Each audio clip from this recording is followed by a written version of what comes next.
Get full access to RFR only on Patreon. Become a member of the RFR Patreon community to get more Rebel Force Radio. Bonus shows and content are available right now only at patreon.com/Rebel Force Radio.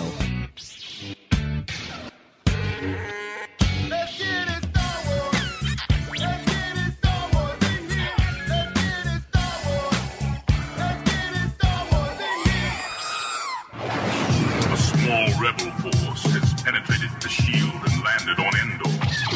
This is where the fun begins. A long time ago, in a galaxy far, far away. This is Rebel Force Radio. Your source for the Force. Star Wars news and commentary. With Jason Swank and Jimmy Mack. I've seen Star Wars 500 times. Star Wars #1. This station is now the ultimate power in the universe. I suggest we use it. Now it's time for Rebel Force Radio. We would be honored if you would join us. Well, I'm trying to figure out how this is fair. You've got Disney reversing 64 years of policy by finally serving beer, wine, and cocktails, all because of Star Wars Galaxy's Edge opening. But at the same time, no more smoking, no more vaping, and no more large strollers. So booze is okay, large strollers not okay, vaping not okay, smoking not okay. I didn't even know. I didn't know you could smoke at a Disney park. Apparently, you could. There were designated smoking areas at the Disney World, Disneyland, and the water parks. Also, ESPN Wide World of Sports Complex in Florida and the downtown Disney shopping district. You could smoke there. I don't know. Jim, you're a recovered smoker. Were you never fully when you recovered. went to Disney for the were you still smoking at Disney? I don't think. No, I never had a cigarette at Disney, but I do know. Yeah, they were certain smoking areas, designated smoking areas, but those are gone, right? But, gone. Yeah, as of May 1st. And there's never been booze at the park before, but now that's Never. coming. Exactly. So booze is a coming, smoke is a going. Hey, what does that say for us as Star Wars fans? I don't know. I think they know us pretty well. The long-standing tradition of Disney parks being totally dry, a Walt Disney edict. The man himself stated that when he opened the park, said he was going to keep it booze-free. But when Star Wars rolls into town, let's fire up the bottles and get pouring. I think it all has to do with the strong cantina tradition of Star Wars, where it was established very early on that drinks are flowing in a galaxy far, far away. Obi-Wan liked to tip one back every once in a while, you know. The first thing he did when they reached the Outlander Club in Episode 2 was excuse himself from Anakin to go get a drink. And he knew exactly what he wanted, too. So he was a man who understood the finer things of life. I think you are onto something. Think about this. First thing he does, he goes to the Outlander Club there on Coruscant, grabs himself a drink. He meets Luke Skywalker. Within 5 minutes, there they are at the bar. I think old Ben might have had a problem. The first place, Obi-Wan Kenobi takes young Luke Skywalker as he's on his hero's journey. He's taking his first steps into a larger world. Well, that larger world happens to be beer and a shot for $5 down at the end of some dusty alleyway in Mos Eisley. See, I missed that part of the Joseph Campbell teachings. Right. Is that, you know, the hero's journey first begins with a drink. A drink. With a drink. Let's get a drink. You could just see he was like salivating, you know. Oh, man. What are we going to do now, Master? Go get a drink. You know? What else do you think? This bottle of tequila is your life. And you know, yeah, right. That lightsaber hilt, you just unscrewed the back of it, and it was a flask. Yes. You know, he was.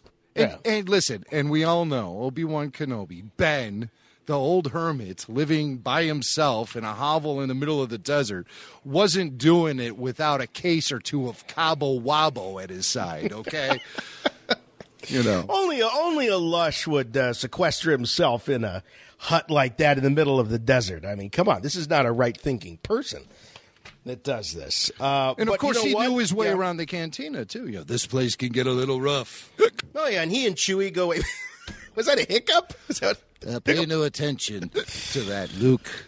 I just need a slice of lime and some bitters. And of course, he's got to be like a cartoon character where the bubbles come out, when he hiccups. But here's, we've got a piece here over at travelandleisure.com. And this has also been covered by USA Today. But if you're wondering, now this might be considered a spoiler, so we'll just throw it in there. Spoiler alert. People are so sensitive these days, you have no idea. But I've got a list here. I've got a list of names of drinks. Well, let's hear them. This is, I did see something on the local news tonight about beverages being served in Galaxy's Edge. So this must be late-breaking information, right? The actual names of the drinks? Yep. The drink names have been released. And I don't know if maybe on, they've been doing some, inviting some press to the parks for some, sneak peeks at things. And so maybe there was a tasting. I don't know, but let's go through some of these because these sound really, really good. All right. We've got the orange outer rim. The orange outer rim. Yeah. Now this is that sounds like a compromising position you find yourself in at about 3 a.m. The orange outer rim. Man, next thing I knew, I was doing the orange outer rim. If you know what I'm saying. Yeah. So orange outer rim. This is a twist on the margarita. Yeah. With a black salt rim. No kidding. Yeah. And then you got the fuzzy tauntaun. Wait. Can we try to decipher, like, how these beverages connect to the Star Wars universe, at least? The orange outer rim, the black salty rim on the orange tequila glass might represent the black sand beaches of Jen Erso's home at the beginning of Rogue One. Oh, yeah. I forget what planet that is. But remember, Jen was there, and they flew in and shot her mom. Yeah. Mm-hmm. Bogus. Yeah, who we found out was, didn't we find out that Jen's mom was Irish? Did she make she did make our St. Patrick's list of Irish-born actors that have appeared in the Star Wars saga. What was the name of that planet at the very beginning? I know if I can't think of it, Swank certainly does not know what it is. What are you trying to say? I'm trying to say that you don't know what the name of the planet is at the beginning of Rogue One with the black sandy beaches. I'm saying you don't know it. Beaches. Yeah. Well, you don't know. I can tell you that they had a Stormtrooper action figure that was named after those black sandy beaches, didn't they? I think we're in some sort of like trivia stalemate right now here because I can't answer that. Well, a stormtrooper that was named after the Black Sandy Beach. I'm trying to stay focused on this alcoholic drink here and try to figure out how it is connected to the Star Wars universe. And Outer Rim, of course, that's where Tatooine is, right? Yeah. But there's no black sandy beach on Tatooine that we know of. What's the name of that damn planet? The planet in Rogue One. It's at the very beginning of Rogue One when Krennic comes down and confronts Galen Erso while Jyn escapes, and the mom then makes a foolhardy move. Lyra Erso is the mom. Yeah, Galen Erso. How come you can find that? You can find Lyra, but you can't find Admiral the name of this Krennic planet. Is the Imperial. Yeah. What's the name of that damn planet? Planets. Here we go. Got to do the Google in Rogue. Not Rouge. I just thought if I talked about the stormtroopers, it would come to me. It's not, and it never will. Planets in Rogue One. See, even Google doesn't want to know. What was it? Possible. Come on. It's at the very beginning of the movie. Lamu? No. Lamu. See, if it's something, is that it? This is the planet where, with the help of rebel Saw Gerrera, the brilliant scientist Galen Erso hid from the Empire with his wife Lyra and their daughter Jin, a terraformed world of black soils and little else. That's it. What's the name of it? Lamu. Yeah, see, I never the name of that planet never passed my lips. Lamu. Yeah. Well, see, because there's a lot more. We haven't seen Rogue One 500 times. We have to see Rogue One 500 times. And then things like Lamu will come to us as naturally as Dagobah, Bespin, Tatooine. Lamu. We have to become more in touch with our inner Rogue One. I don't see that happening because I don't think they ever really talked about it. I thought there was a, it's not like Scarif. There was a Scarif trooper, and I was getting that confused with, that very well publicized shot of the stormtroopers on the beaches in water. Yes, that was never in the final film. That a lot of the teaser images and videos that were out for Rogue One never made it into the final. Maybe that's our problem with committing Rogue One trivia knowledge to our memory banks is the fact that it's hard sometimes to decipher what was part of the movie and what wasn't. Yeah. One of these days, I wish one of these days that they would release one of those original cuts of Rogue One, where we could see, the vast changes that, I don't know if that'll ever happen many, many decades down the road. Remember, Warner Brothers finally had to come to terms with that second version of Superman 2 that was on their shelves forever. It was like the Richard Donner cut. Yeah, but when you look at Richard Donner compared to Gareth Edwards, I mean, we're not. I mean, maybe Gareth will become a Richard Donner someday. That's possible. Oh, Richard Donner, he wasn't known for anything other than the Beatles movie A Hard Day's Night before he did Superman. He was never known for anything. Well, but later on, Lethal Weapon, The Goonies. Okay. I'm saying that, he established himself. With the Goonies. Yes. Well, Spielberg was the producer. He just gave the money. but Richard Donner to the Goonies is what Richard Marquand was to Return of the Jedi. That's not true. Spielberg didn't shoot that movie. Well, Lucas didn't shoot Return of the Jedi, mostly. I'm saying that someday, if Gareth Edwards is a big name director, maybe there will be Rogue One, the Gareth Edwards cut that will be released at some point. But we're likely to never get that story. By the way, speaking of stories here, real quick, there's a book coming out. Is it out yet? Is the making of Solo, a Star Wars story. But get this, because I know what you're thinking. You're thinking, oh, I got to read that because that movie had so much behind the scenes intrigue. The ouster of the directors and Ron Howard coming in to save the day. But nope, you're not going to get the skinny on Lord and Miller because this book is Industrial Light and Magic presents Making Solo, a Star Wars story by Rob Brito and with a foreword by Ron Howard. Now, when is this coming out here? Let's see if we got a date.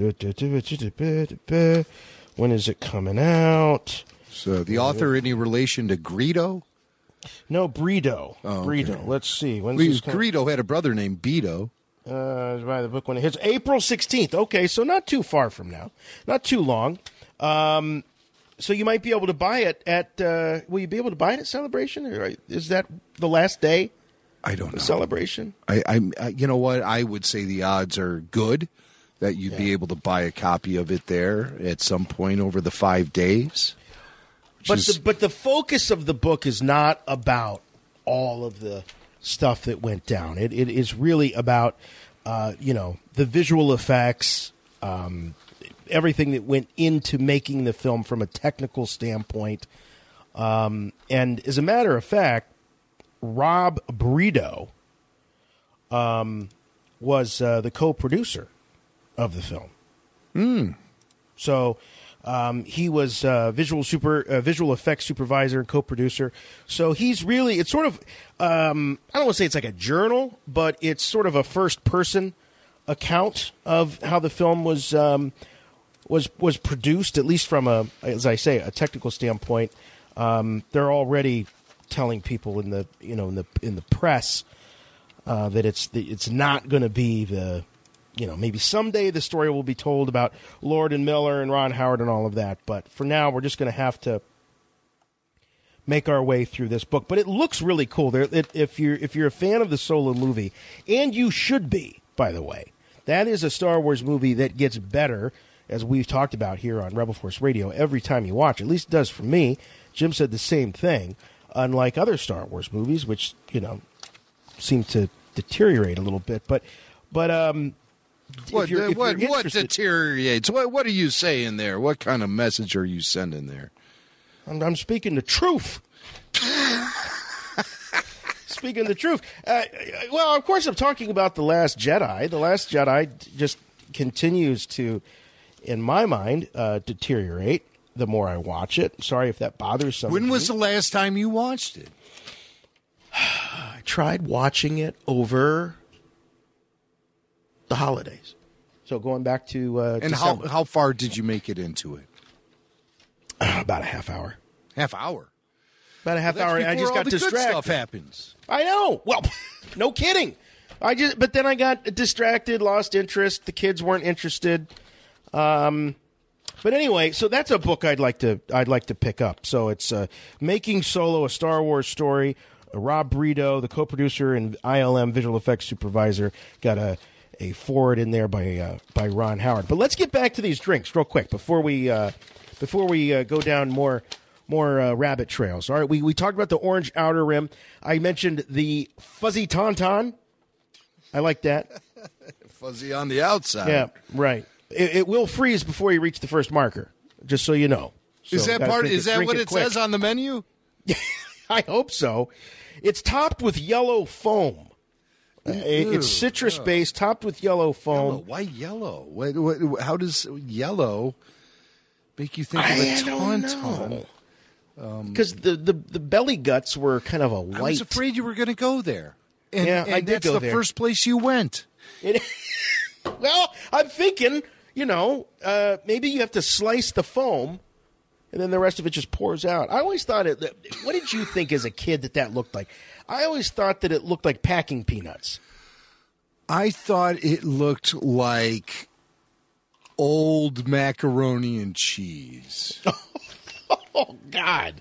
Like it was old, but it wasn't solidified yet, so it was still viscous. Oh, that's a nasty word. That's a nasty word. Here's another drink. This is bitter. Okay, this is a bitter grapefruit cocktail called the Jedi Mind Trick. Ooh.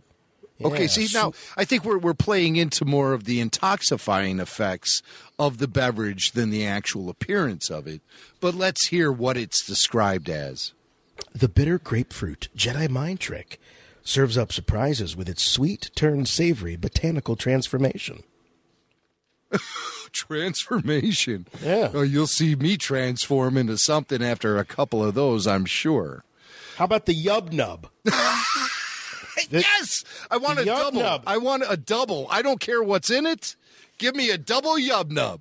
And Yub Nub is not even G level anymore. Wow. There's no Yub Nub in the movie.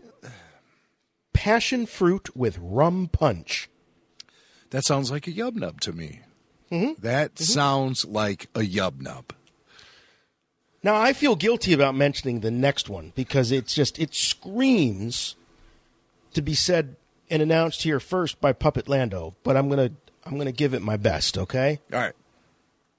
Bespin Fizz. The Bespin Fizz. Yeah. What's in that? Well, it's sort of a Cosmo with a shimmery, bubbly twist. For all you ladies. Yes. And if you have too much Jedi Mind Trick, Yub Nub, and Bespin Fizz, you can wake up the next morning and have a bloody rancor. Yeah. Bloody rancor! I got to have several of these. Please describe. I imagine it's a Bloody Mary variant. It is. It is a spicy lemon pepper Bloody Mary drink with a meringue bone garnish. A meringue bone? What's a meringue bone? I don't know. I mean, I know what meringue is, but... I saw a picture of this. It looked like... Yes, it looked like a milk bone, and it was placed on top of the rim of the glass. It was like a cookie or something. Okay. Meringue bone garnish. That's the Bloody Rancor. What's in it again? It is a spicy lemon pepper Bloody Mary. Mm-hmm. Yeah. So, just a few other names here. We've got this. We've got the Spreerin calf. Oh, of course, calf makes an appearance here. Yeah. What are you gonna do? Hey, it's a nice nod to the expanded universe, though, which many people say has been wiped out from existence. Well, that may be true, but calf. Its most popular beverage. Calf was the most popular beverage of the expanded universe. I remember you and Kyle talking about a book where all that happened throughout the whole damn thing was Han Solo sitting and drinking calf. Yeah, and watching the evening news. That actually was at least 3 full chapters of the Fate of the Jedi series. Oh, God. Which most EU fans consider to be the tombstone of the expanded universe. The Fate of the Jedi series. Wonder why. All right. Jet Juice, the T-16 Skyhopper, and the Dagobah Slug Slinger. Oh, those are great names. Yeah. Real quick, what's in the Skyhopper?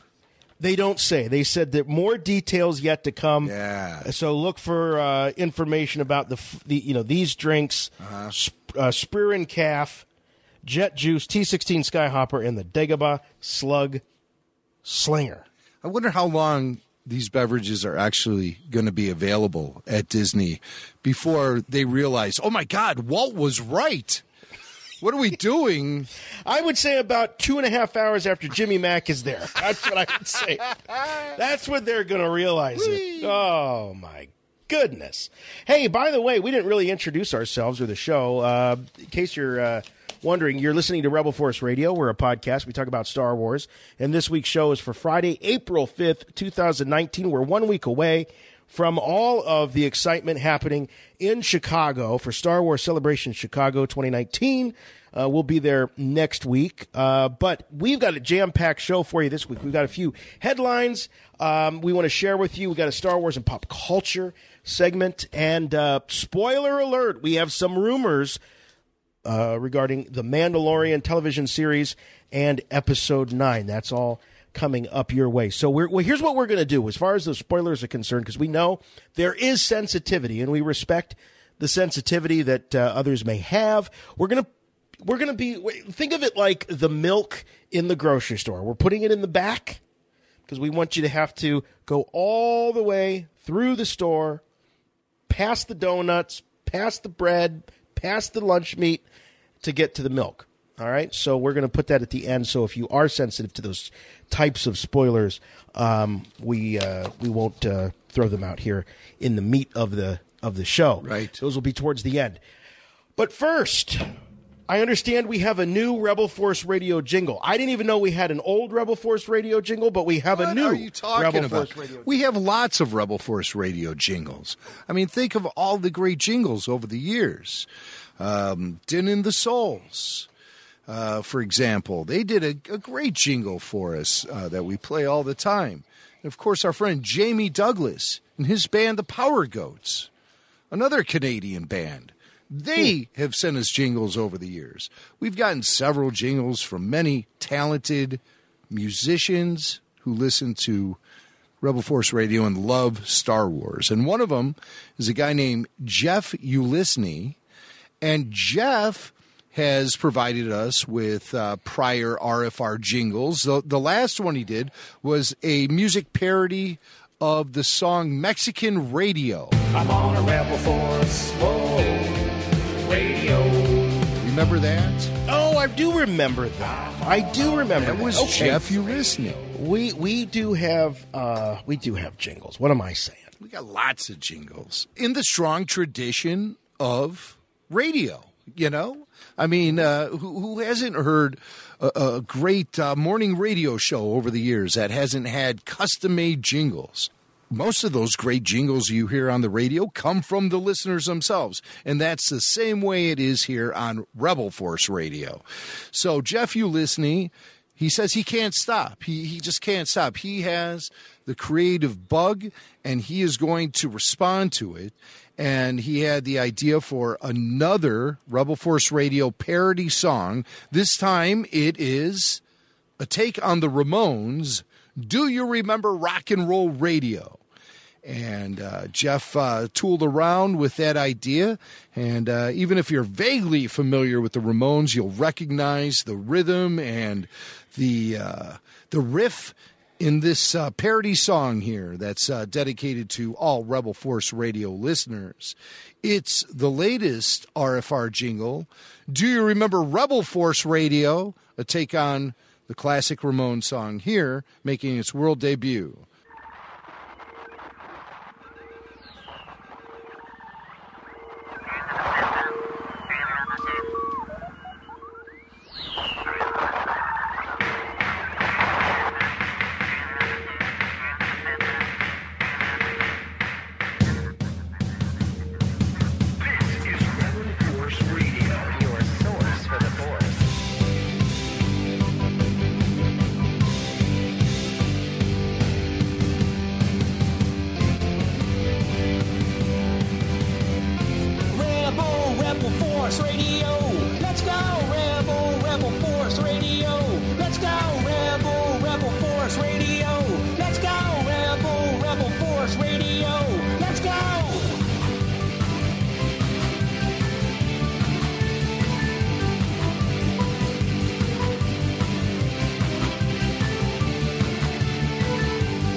gun rank, not in this parody.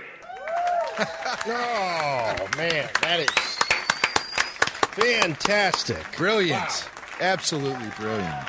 Yeah. And I love the way that Jeff was able to weave in a lot of our inside jokes. And apparently he reached out to a lot of listeners on Facebook and took some suggestions.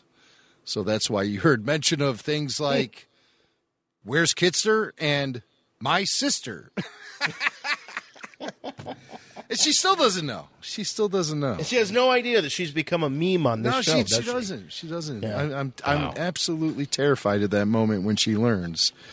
So, well, she's going to want the royalties. Oh, well, she's going to want something. I think she's going to want a pound of flesh is what she's going to want. I'll say it was Bill's idea. It's Billy Mac's idea. So she can go after those Puppet Lando residuals of his. Hey, guys. It's Bianca from Michigan. Just calling in to say that I was really looking forward to meeting up with you and all the other RFR listeners and my Patreon compatriots. But unfortunately, I had to cancel my trip to Celebration. I have issues with my knee, and it's not resolved enough to where I can walk more than a couple minutes without stopping and being in pain. So, well, that's sad. I am still taking days off. I will be off work from Thursday through Monday and not going back to work until Tuesday. So I plan to be by my computer, my laptop, my tablet, my phone, and YouTube on my TV, so I can watch anything and everything as soon as it's available. And, of course, live vicariously and wait for the live broadcast for the podcast to show up in my Patreon RSS feed.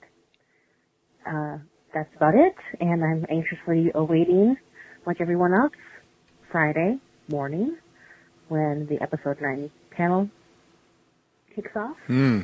So I can watch that trailer over and over again, and finally, after who knows how long now, the reveal of the episode 9 title. That's about it.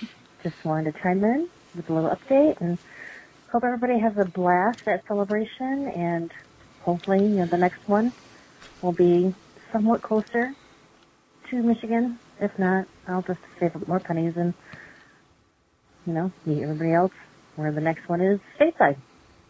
Talk to you guys later. Bye. Well, Bianca, fear not, because our mantra has been, since we started these podcast adventures many, many moons ago, no fan left behind, and certainly we'll be thinking of you as we, party out there in Chicago with Star Wars Celebration. It won't be complete unless you're there, but we understand. And, between what StarWars.com is going to be streaming and our commentary on it, I think you're going to have a good time. I'm glad that she's home, Jim. She's home from work, so it's going to be kind of like she's there. She can watch some of the stuff and then listen to our podcast. Well, for me personally, I've always noticed Bianca is one of the very first people to ever post a comment on anything that gets uploaded to the RFR Patreon community. Bianca is always there right away, and so I was looking forward to seeing her out there, but it's a bummer she's not going to be there. Like Jason said, no fan left behind for sure. I hope to provide a little more video coverage this time around than we have previously. We have some ace cameramen who are going to be following us around. And I'm even considering strapping myself to a GoPro and just whatever I capture, Wait a minute, strapping yourself to a GoPro or strapping the GoPro to you? Oh, I guess, yeah, if you want to look at it that way. I was just going to let the GoPro be responsible for everything, and I was going to just go along for the ride. But you're right. I will be the one in control of that. One of my very first Star Wars Celebration memories of Jimmy Mac has to do with a video camera. And that was Star Wars Celebration 4 in L.A., and Jim losing. I lost it. Your video camera. And if I remember right, didn't you have now this is going to sound really odd to some of our listeners because, everything's been digital for you. But, back with these video cameras, you used to have to put tapes in them. And didn't you have, like, something important on... You didn't. No. It wasn't like your wedding video or the birth of one of your children. I thought for sure there was something irreplaceable about the camera. No. It was right outside the L.A. Convention Center. As I was walking in, I saw a group of stormtroopers there, and so I was shooting video of them. And that was the only thing I shot on that video. And I remember I set the video camera down because I reached into my briefcase or my... messenger's bag or whatever I had with me. Mm-hmm. And I was going to get a coffee for Ann Newman from Rancho Obi-Wan. At that time, she was like running the autograph hall at that show. Yeah. I'm pretty sure Ann was running the entire autograph hall at Star Wars Celebration 4. Ann and her mom. Right. And so I wanted to bring her a coffee, and she had told me what her favorite coffee was. I scribbled it down, and I said, next time I walk by a Starbucks, I will bring you a coffee, because she was stuck there. And so I set my camera down to pull out that note, and I bought the coffee, and I left the camera there. And in the L.A. Convention Center, if someone leaves an item like that just out in the open, it lasts about 15 to 20 seconds before piranhas attack it. And so, of course, I lost the camera. Yeah.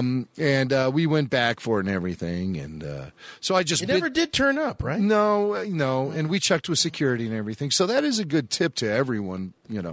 I know a lot of people just carry around their phones now, and that serves as their video camera. But you just keep an eye on your personal belongings when you're in a convention center experience, because there's so much hustle and bustle, and a lot of things are happening at once, and a lot of people are moving through areas at one time, and it's real easy to get spaced out and forget something. It's all of a sudden you'll be putting your camera down, and there's a General Grievous walking at you. It's very distracting. Hey, by the way, real quick follow-up to what we were talking about earlier about changes to Disney. Now, get this. All right. They are expecting such long lines for Star Wars Galaxy's Edge that they're rolling out bathroom passes.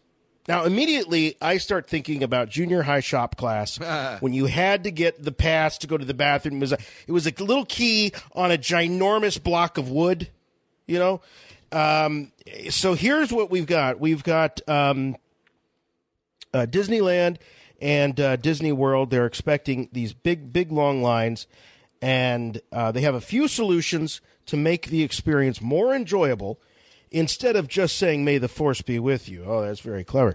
When Millennium Falcon Smuggler's Run opens at the new Galaxy's Edge on May 31st, guests who struggle to hold their bladder in line, looking at you, Jimmy Mac. Yeah. Very small bladder, Jimmy Guilty Mac. as charged.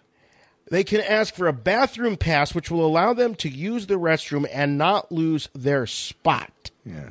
Alleviating the need for Jedi-worthy self-control. Is that a Jedi skill, to sort of use the Force to not have to go pee? If I was a Jedi, my entire connection to the Force would be dedicated on my bladder. I would be known as the Jedi bladder. You do not have to pee. You do not have to pee. So here's what they're doing. Now, this is pretty smart, right? You're in line for what's the longest, do you think, Jim, that you have ever waited in line for an attraction at an amusement park? There are ungodly lines still to this day for the Snow White and the Seven Dwarfs ride that was installed at Walt Disney World Orlando about 5 years ago. And I remember one year we stood out there, summertime in Orlando, just a group of Chicagoans enjoying the heat for about 90 minutes, maybe. Wow. 90 minutes. That's insane. I don't live too far away from Cedar Point. And I know people who have waited in line for well over 2 hours for a roller coaster at Cedar Point. I can't even imagine that. I mean, you'd have to dig up Sinatra from the grave and reanimate his corpse for me to stand in line for 2 hours to do anything, and I would consider that. I stood in line for 2 hours for Empire Strikes Back, opening night, 1980. It was me and Billy Mack and the Anderson brothers, Lars and Eric. Swedish much? The Anderson brothers, and we stood out in line outside the Gulf Mill Theater in Niles, Illinois, and waited for 2 hours to see Empire. And that was the first time in my life I ever waited in line for more than a couple of minutes to see a movie. And yeah, I couldn't believe it. It felt like such a badge of honor. And then when the prequels rolled around, people were waiting in line for months. I couldn't believe it. I was like, well, I did 2 hours back in May 1980. They're like, what's the matter? Step aside. Step aside. That's like when you hear gangsters talking about, doing a dime. Yeah, I did a dime. Yeah, 10 years. Yeah, right. Did a nickel. Jimmy Mac's like, I did 2 pennies. Yeah, 2 Waiting pennies. for Empire Strikes Back. So this is pretty clever. So what they're going to do, because they've got these big, long lines, they're going to have entertainment in the line. So being in the line, they're trying to make it, really part of the experience. So there's going to be character performances. They're going to have trivia conducted by cast members. Now, I don't mean cast members of the movies. I mean, that's what they call the Disney talent walking around there. They're going to have games that are accessible on mobile phones, so some sort of geo-fencing or whatnot. You're going to be standing there, and you're going to have your phone, and there will be a game that's available for you to play while you're waiting in line. There's going to be snacks and drinks, I'm sure, for a reasonable price. And all of this is going to be available there to you while you're waiting in line. Now, there are no details about exactly how the bathroom pass process will work. I have an idea how it will work. I know how the bathroom process works, but the Disney officials say this is not a new thing, is that parks, the parks, they've tried to accommodate their guests who need to hop in and out of line for any reason all year round. But that's something, this whole idea of in-line entertainment is, fairly new, I guess, when you look at the scope. And I think this is, honestly, we joke about it, because it's just silly, Disneyland, to give out bathroom passes. Well, what they don't tell you is the bathroom pass is shaped like a bucket. And when they hand you the pass, they just wink at you, Yeah, right. You know what to do with this. Right. Hey, we got an email here from Jason from Amarillo, Tejas. And Jason writes, hey, fellas, was watching The Force Awakens again, TFA, by the way, for us, the anointed. I was watching TFA again the other day, and it struck me how often the name Han Solo is said by characters. And, now that he says this, you hear it. Han Solo, yeah. Baz, and you're Han Solo, right? Mm-hmm. That's my Ray, by the way. And Solo? Did you just call me Solo? I scrubbed the movie, and his full name is said a whopping 13 times. Right. Compared to only once in the entire original trilogy when he introduces himself to Ben and Luke. I'm Han Solo, I'm Captain Millennium Falcon, all that. Otherwise, he's just referred to as Han or Captain Solo, General Solo, or just Solo.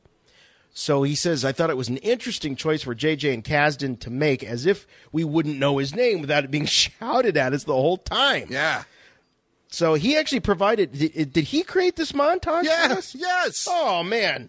This is great. We got the best listeners in the whole wide Absolutely. world. They're creating. They're making songs. They're putting together montages. Here it is. Han Solo mentioned 13 times in The Force Awakens. Han Solo. Han Solo. Han Solo. Han Solo. Han Solo. Han Solo. Han Solo. Han Solo. Han Solo. Han Solo. Han Solo. Han Solo. Han Solo. I love That's fantastic. What a great observation. Jason from Amarillo. That's fantastic. Yeah. I had no clue. But as soon as I read that first sentence, I'm like, yes, it is said a lot. I would never have guessed 13 times. That's got to be a record for a character's name to be mentioned that often. Well, it's certainly a record for Han Solo, considering that in all the previous Star Wars movies his character was featured in, they only said his name once, the very first time he was introduced to us. Yeah, it's like J.J. and Caston thought we wouldn't know the guy's name unless it's been said 1,000,000 times. It's like, who is this? Who's Harrison Ford again? Luke? What am I missing here? What's going on here? Is this Lando? Is Harrison Lando? I think even Jimmy Mac's mom and some of the old ladies that went to see The Force Awakens knew damn well that was Han Solo. That's right. They were dragging in the oxygen tanks with them, and they were sitting down in that movie theater. You didn't have to tell them more than once who Harrison Ford was playing. No. They were on board. My mom was like, now who is Harrison Ford? Is he Bausk? Do you know Bausk? It's like, Mom, no, he's not a lizard Trandoshan bounty hunter, only seen briefly in Empire Strikes Back. He's in the whole thing, Mom. So he's not Bausk. Yeah, I like that Mom's pulling out the Bosk reference. That's pretty obscure. Yeah, Bosk was very popular in Mississippi, northern Mississippi. They love Bosk because they see him often in miniaturized form in their backyards. All those little lizards on the trees. Mm-hmm. Yeah. Hey, this is I'm excited about this next one. We've got a Patreon request from loyal Rebel Force Radio listener and Patreon member Adam. He says, I have a super duper weird request. He says, any chance you could give my daughter, Emily, a shout out on the show? We listen every Sunday morning on our way to CCD. She is always so nervous before class, and it would make her world. If not, I totally understand. No, there's no if nots. We are certainly going to say hello to Emily. And I have a special message for Emily because I relate to this also as a dad. I have a little boy. His name is Parker, and he's 6 years old, and he gets very nervous every Saturday morning when we go to swimming lessons. Even though he knows he's got it, he can swim, he can do everything the teacher's asking him to do, he still gets nervous every week. So, Emily, I'm going to tell you the same thing I tell him. You got this. Don't be nervous about going to CCD. Go have a great time. Listen to the lesson and have fun with your friends. Don't be nervous, okay? Mm-hmm. You got this. You got this. And I'm so glad you're listening to Rebel Force Radio. I agree. I remember when I took my kids to CCD, and they would get nervous too because it was in a different school, and they were surrounded by different kids, and it was all just very exotic and weird sometimes. And so their nerves would get up a little bit before CCD too. Now, we didn't listen to podcasts. We listened to Breakfast with the Beatles. Okay, and that seemed to help calm down the kids. What was that? A local radio show? Well, Breakfast with the Beatles is fairly common programming that you'll find on classic rock stations all over the country, where they put aside a block of maybe an hour or 2, 3 hours in the morning. In Chicago, like your Zeppelin show. Yeah, right. Yeah. But Breakfast with the Beatles. Okay. And then with Led Zeppelin, you get the lead out. And, there's all sort of different things. They're trends that radio stations pick up on, and then they become traditions. And Breakfast with the Beatles is, programming like that or similar to that can be found on classic rock and music stations all over the country. If you're a Beatles fan, you know what I'm talking about. So that's what we would listen to is the local Breakfast with the Beatles. But, too bad we didn't have Star Wars to listen to on the way to CCD. I think my kids would have liked that. They probably would have preferred that. But, no, they love the Beatles, too. I shouldn't say that. Well, Adam and Emily, you're on your way to CCD. Thank you for listening to the show, and we really, really appreciate it. And hopefully we'll meet you someday. Maybe you'll be at Star Wars Celebration. Who knows? But anyway, have fun at CCD. Don't sweat it. Don't be nervous. Nothing to be nervous about. And we love you here at Rebel Force Radio. And thank you, Adam, for the Stormtrooper action figure you sent me, too. Now, I should say what we're doing this week on Rebel Force Radio is that all of the voicemail that you hear is exclusive to our Patreon supporters. So we do an original program just for Patreon supporters called RFR Rush Hour. Though this past week I wasn't in the car. I was actually here in the home studio. And we put the shout out for Patreon supporters to send us some voicemails, some emails. And we got to a couple of them. But, sometimes we get poo-poo of the mouth here on the podcast. And so we didn't get to all of them. So that's what we're doing this week is sharing those. So make sure if you'd like to have that sort of, what do you call it? It's sort of like the highway. It's the bypass, if you join the group over at Patreon, and you kind of get the fast track sometimes. We try to prioritize the show.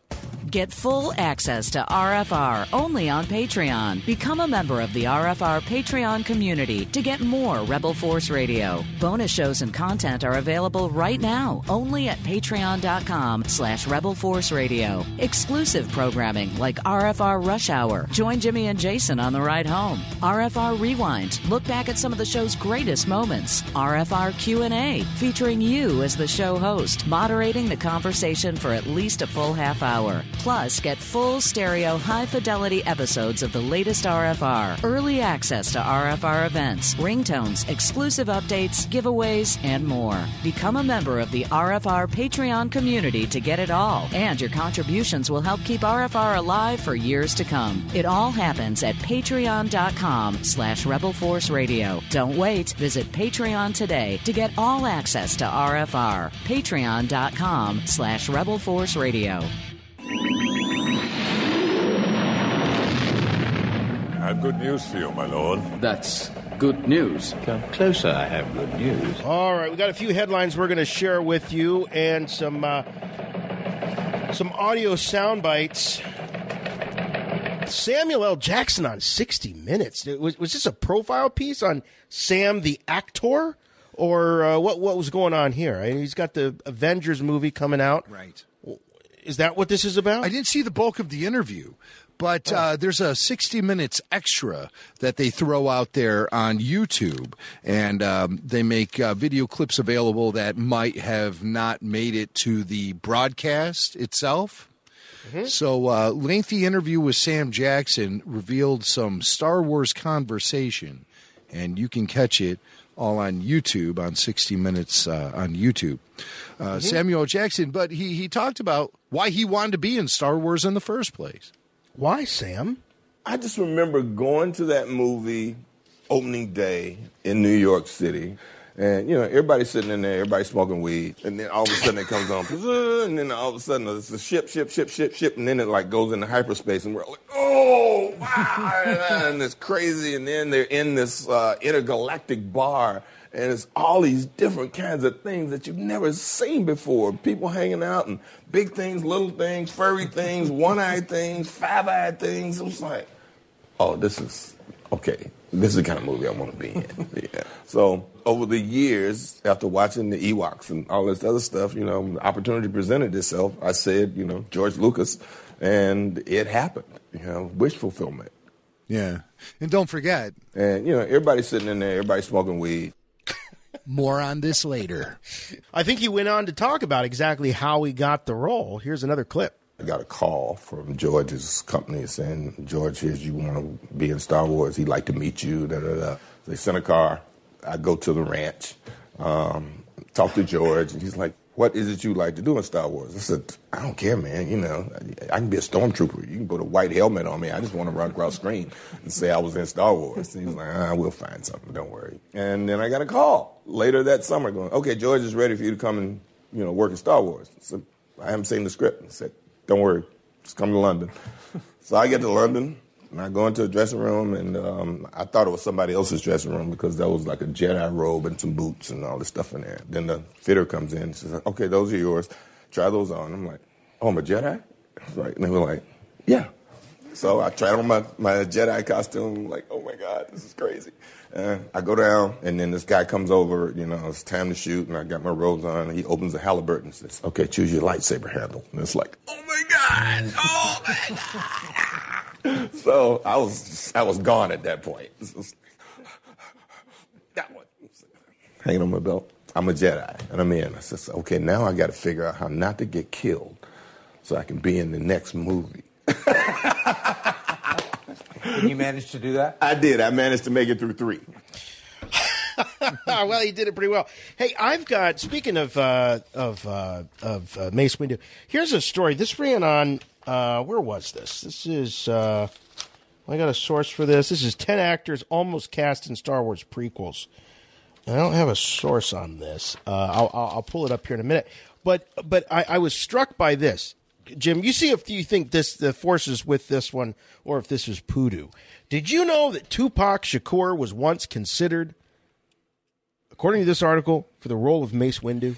Well, I mean, that stuff I think might be a little loosey-goosey because, I think they're basing that more or less on just internet rumors as opposed to reality. Was this a rumor? Do you remember a Tupac Star Wars rumor? No. That's one that never came across my desk. And Tupac, I believe, was not around. Well, here's where it gets weird. He was on the record as a Star Wars fan. So Tupac was a Star Wars fan, but he died in 1996. 96. And a friend of Tupac is the one that says that he was asked to audition for the role of Mace Windu. He says he was telling me that he was supposed to read for George Lucas, and then they wanted him to be a Jedi. Now, I don't want to say that Tupac wasn't asked to read for Star Wars. He very well may have. He was, he was a pretty talented actor. What was the name of it? He did a couple of movies, I think. Yeah, Above the Rim was. I was actually at the premiere for that at the famous Hollywood Chinese Theater. Oh, okay. So it's not out of the realm of possibility that he was considered, but it seems to me, based on what we just heard Sam Jackson say, is that kind of George was wrangling a corral of actors before he really even knew what they might be. It was almost like, well, let me get my cast together and then I'll kind of figure out, who they're going to play. I mean, I'm not saying that for every actor, but in some instances it was like, I think he was assembling this great cast with the Liam Neeson and the Ewan McGregor and but I don't know about this Tupac. 96. I'm trying to remember when that Entertainment Weekly came out that had, you remember it was a black cover and it had Liam and Ewan and Natalie and Jake. And it was just like the new face of Star Wars or something. Was I actually have it here behind me. And I think that was probably around 96, 97 maybe? No. That would have been, at the very earliest, that would have been in 97, late 97, when the cast was announced. Wait, when did they start shooting that thing? In 96? 99, yeah. What was the cover? What was the cover again? It was Entertainment Weekly. It was a black cover, and it had Natalie, Ewan, Liam, and Jake, and it said "The New Faces of Star Wars" or something like that. I've got it. I'm pulling it up here to see if I can. You want me to go grab it from my archives because I've got the issue. If you can actually get the physical copy before I find it online, then we know that old school is best. So go for it. I'm looking right now online. Jason is now rummaging through his boxes of old magazines and stuff, knowing he put it somewhere. And he's getting paper cuts. Coming back. Here I am. He's back. Wow. I have. I'm not even close. I've got all the Time magazines, Star Wars covers. Here's Entertainment Weekly. Okay, here it is. All right. This is June 13th, 1997. Ewan is on the cover. He's got the mullet going on from, what was that movie he did with, did that bad movie with Alicia Silverstone. I think this is his look in that. Anyway, it says inside the new Star Wars. It's got Ewan on the cover. Then it's got Liam Neeson, Natalie Portman, and Samuel L. Jackson. And here's what it says. So it's got Ewan McGregor is set to play the young Obi-Wan Kenobi. It's got Liam Neeson. It just says Neeson, Jedi Master. Then it says Portman, Luke's mom, Jackson, Mystery Man. That was how they were reporting it. So details were obviously very sparse back in June of 1997. So as far as Tupac, who died in 96, could he have read for Star Wars? I don't know. It's maybe the casting directors had put out feelers toward him, maybe even per George's request. You never know. He had young daughters at the time, and maybe was where's that killer backbeat? What is that, Tupac? Dig it. Got a bandana around my head now. Word. I can't. Well, George was known. He did show up. That was the inspiration of the George Lucas Hip Hop. He was at the Hip Hop Awards. Yeah, he was at the Hip Hop Music Awards. Yeah, of all places, George shows up there. So he may be a fan of the genre. I bet he is. Yeah. It's not like the stuff we were cruising Modesto in '63, but it's pretty good.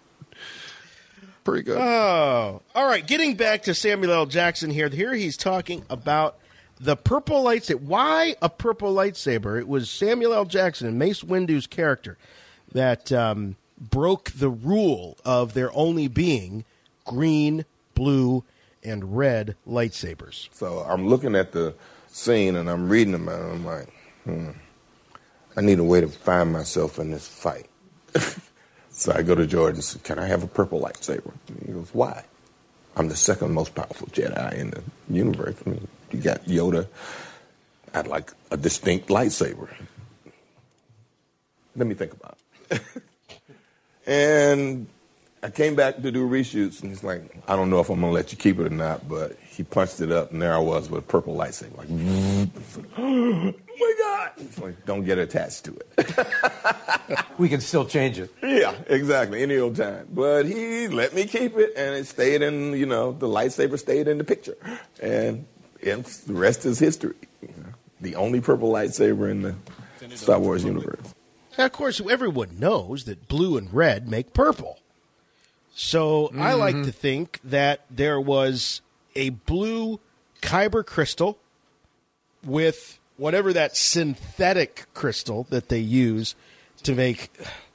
Well, it depends on what you believe. I always thought it was a synthetic crystal. It was an attempt to use technology to create something that was found in nature. The kyber crystal was sort of bastardization of the kyber crystal to create this red crystal. And then some comic book came along, and it was like the Sith were making the kyber crystal bleed or something. Yes, that was part of a novel, actually. Was it I should have guessed. So a novel. But so I always thought that Mace might have, maybe flirted with the dark side a little bit, or something that would have combined that blue kyber crystal with the red and create that purple. Yeah, but that would be inconsistent with Mace Windu. He was pretty much a by the book Jedi, and then he became so blinded by his faith in the Order that it led him to do unspeakable things like attempt to overthrow the legitimate government of Chancellor Palpatine. Oh, no. We're back to the coup d'etat. In a bloody coup. People are still sending emails about it, and I'm like, I'm exhausted about the coup d'etat talk. I can't do it anymore. I've given as much as I can to that. It's something that we glossed over here with the first clip of Mace Windu was they said, why did you want to be in Star Wars?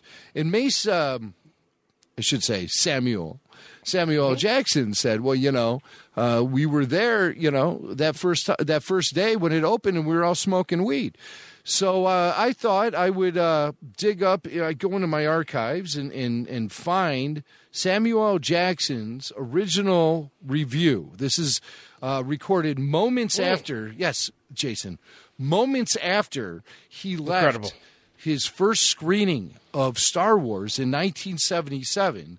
Sam had this to say about the movie. Everybody's sitting in there, everybody's smoking weed. Oh, my God! Oh, my God! Oh! Oh! Oh, my God! Wow,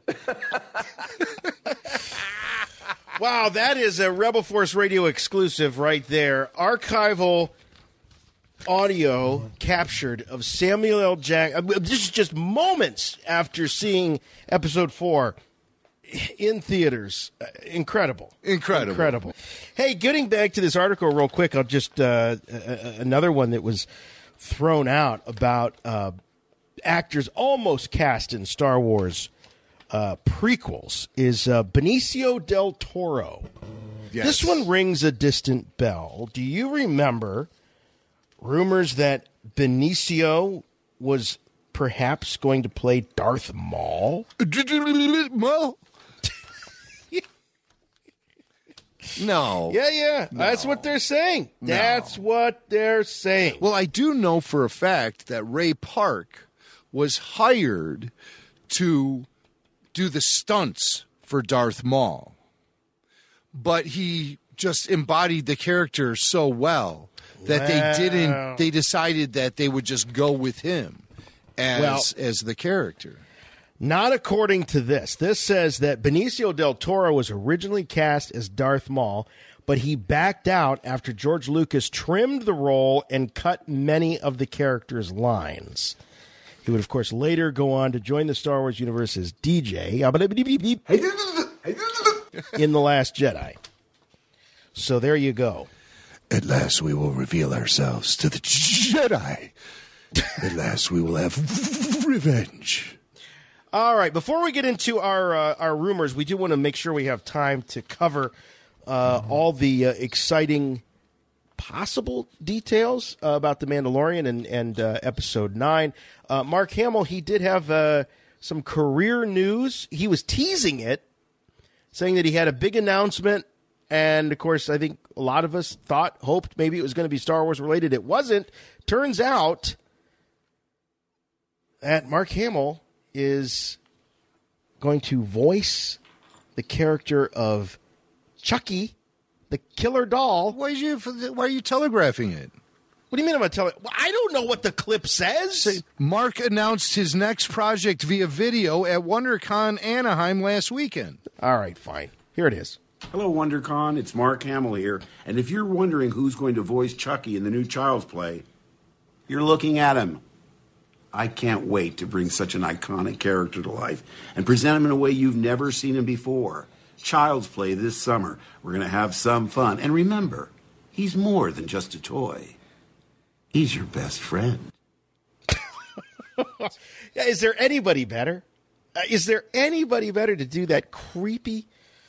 Like, he's stretching. He's stretching as an actor, but he's got that voice, you know. He can be so sweet on the one hand and then so evil, you know, on the other. I wonder what he's going to bring to it. I'm sure we're going to be hearing shades of other characters that he's brought to life in the vocal booth. And I'm looking at you, Joker. I can imagine that we'll be hearing some sort of shades of the insanity that Mark applies to the character of the Joker. That will definitely be making some sort of appearance in his portrayal of Chucky. Batsy! That's pretty good. That's very flipping good, man. Yeah, thank you. Well, who did the original voice of Chucky? Who was that? Oh, gosh. I would somebody, not right? know. I have no idea. The original voice of Chucky. This is when Google is your friend. Original. Oh, Brad Dourif. Oh, no Brad kidding. Dourif. Yeah, that's right. It was a notable. So now, what do I know him from? What was he also Brad in? Dourif, the Hall of Fame for weird last name spellings. Oh, he was in Lord of the Rings. He played Wormtongue. Oh, no kidding. Yeah, remember Wormtongue? He was also in One Flew Over the Cuckoo's Nest. He was in Dune. What else we got here? Now, I remember, as soon as I saw his face, I'm like, oh, yeah, that's Wormtongue from, let's see. Really, one of the best characterizations in that whole movie was Wormtongue was off the hook. Yeah, he was also, did I say Dune? Yeah, he was in Dune. He showed up in an episode of Agents of S.H.I.E.L.D. What else? He's God Almighty. Is this guy? Oh, he played Sheriff Brackett in Halloween 2. Where's Billy Mack when we need him? Oh, Billy! This is one of those actors that Billy Mack would have known the guy's whole catalog. He's probably got Brad Dourif. Oh my God! Sure. He's got posters of him on the wall. He would have known it all. He would have known it all. Jigsaw puzzle on his desk of the guy. Absolutely. Oh, my God. Well, hats off to Mark Hamill.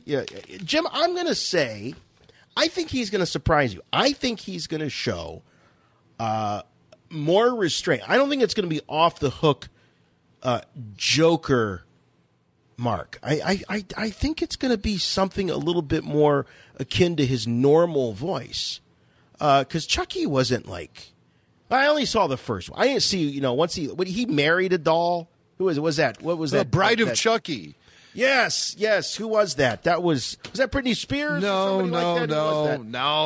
It was the one, and she has a sister who's an actress too.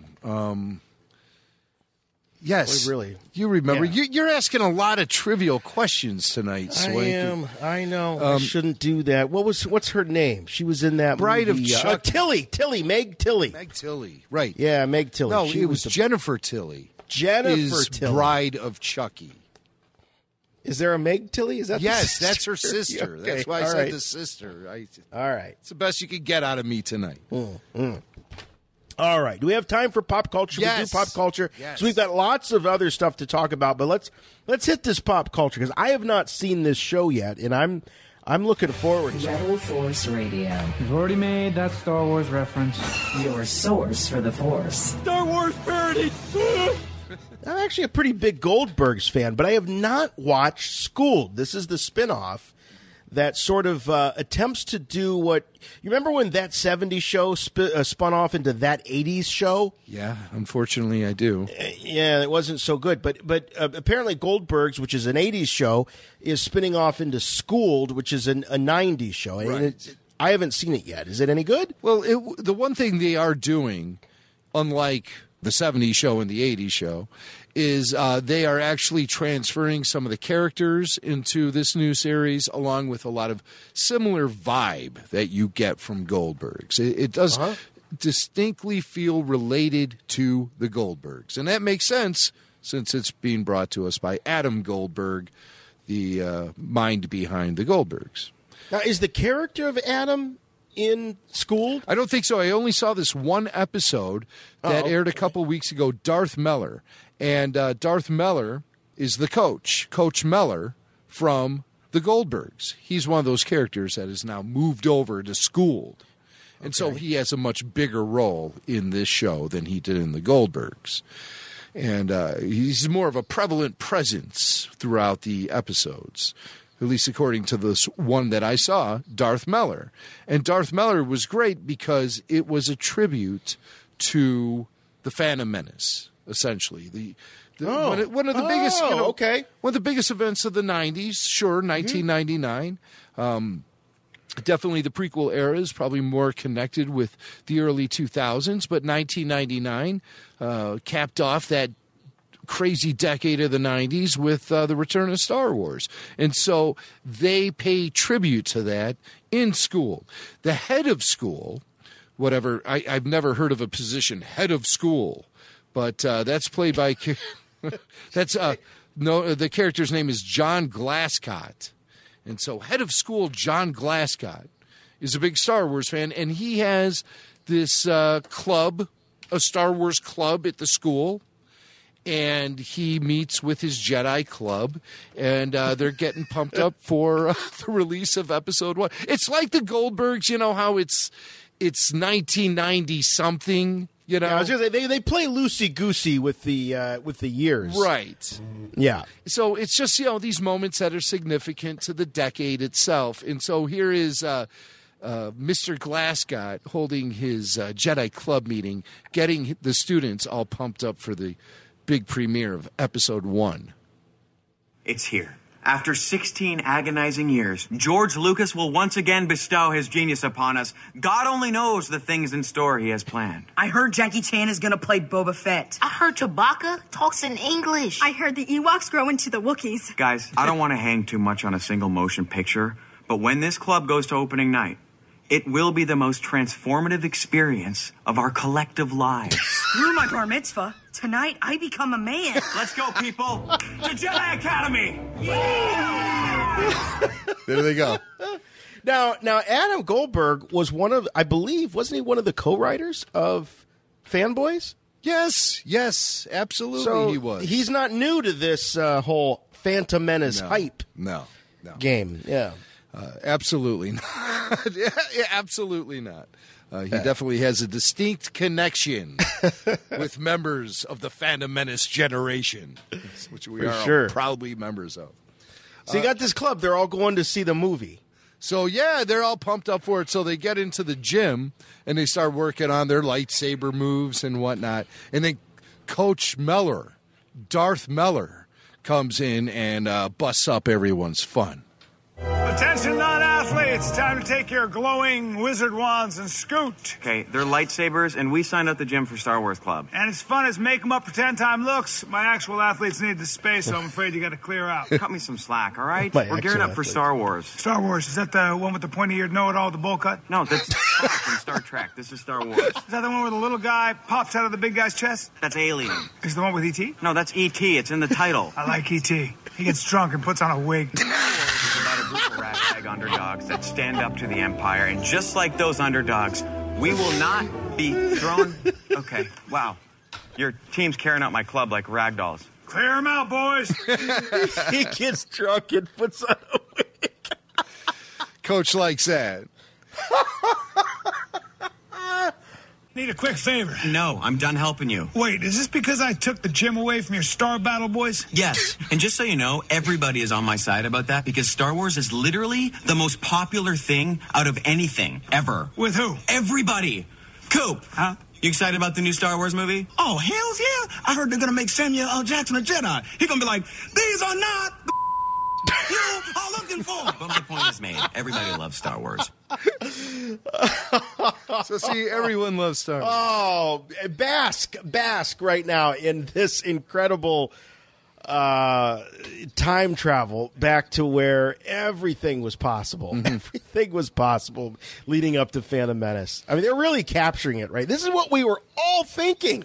We were all thinking this. I have to say, this episode of School does have a lot of heart and really pulled on my heartstrings as a Star Wars fan, especially one who's always unabashedly loved The Phantom Menace. You know, I've never had a problem with that film. You want me to point out the flaws in it? I could do that. I could get critical about it, but there's something about that film that really represents a moment in my life when I was becoming a dad for the first time and everything. So I very fond memories of the Phantom Menace. And I was just such a glutton for all the collectibles that came out. It was just, wow, did they flood the market with just so much great crap to buy. Oh, okay, let me catch my breath. So John convinces Coach Mellor. This is something that's uniting all these children, and they're getting them pumped up and excited about it. And Coach realizes he may have made a mistake, and so he wants to get on board with Star Wars now. All right.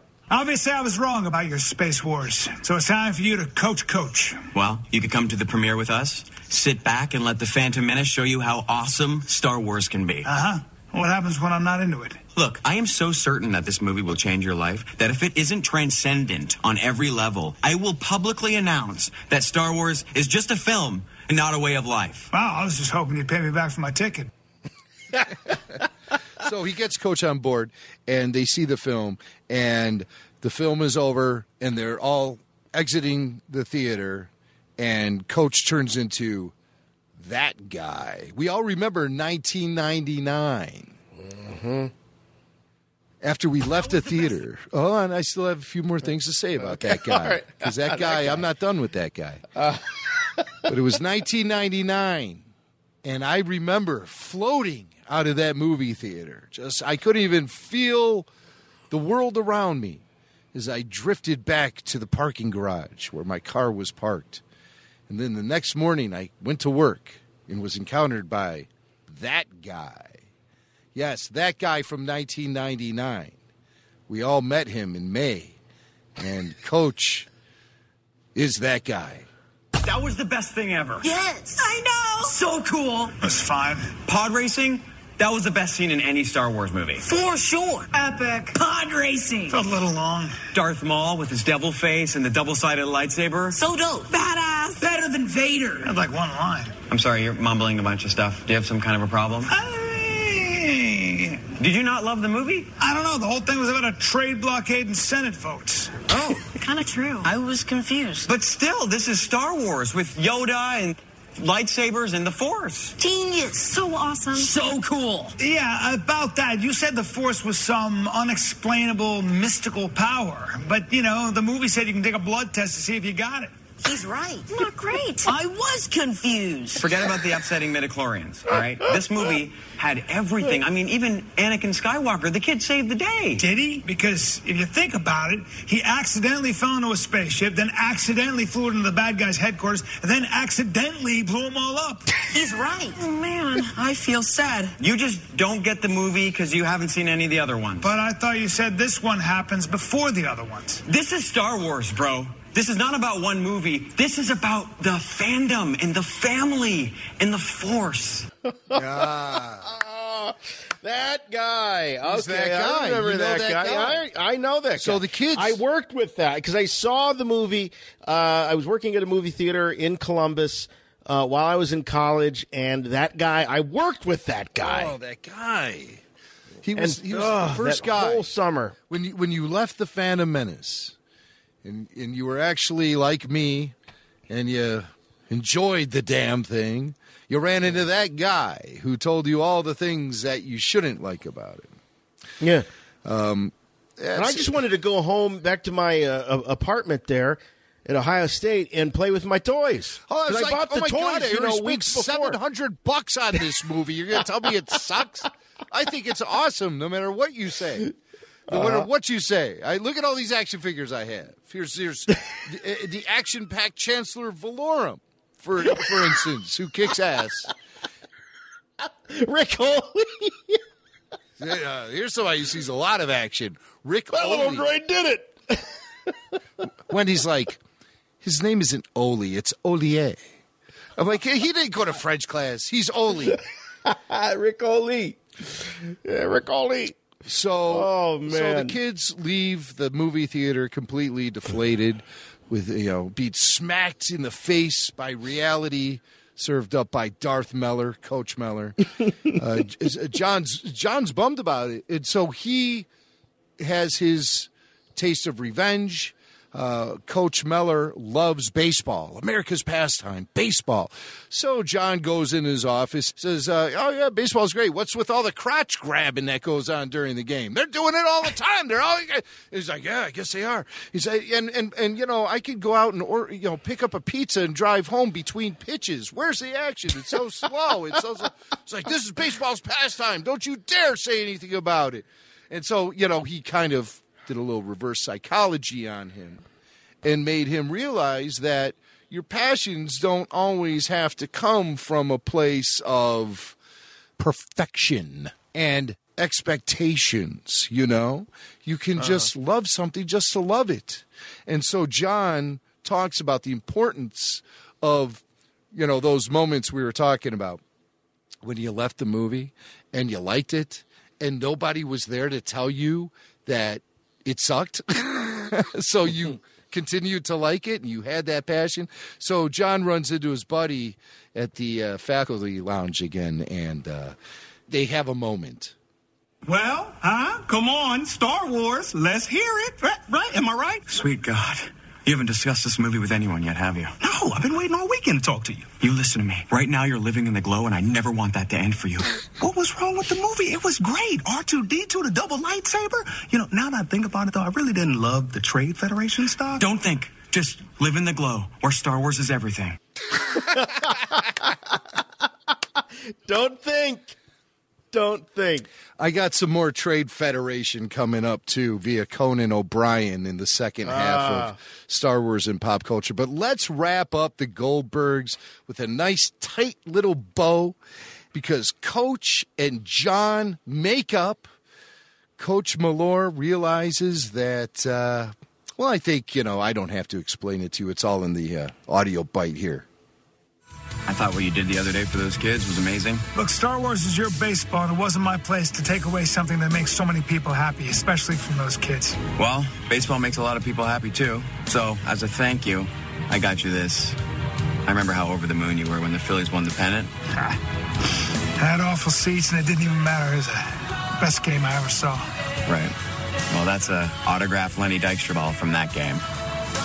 No. Seriously? Mm-hmm. Why would you do this? Because I love Star Wars, and you love baseball, and none of it's perfect. But sometimes when you sit down to watch a Star Wars movie or a Phillies game, it changes your life forever. And in that way, we're exactly the same. Oh, now come on. That's fantastic. I gotta watch this show. Do they do like makeup effects to make them look like older versions of their themselves in the Goldbergs? I don't think they do. I mean, Coach looks the same. He wears the same, really tight polyester shorts, the bright blue polyester shorts with the Coach shirt tucked into it and a whistle around his neck.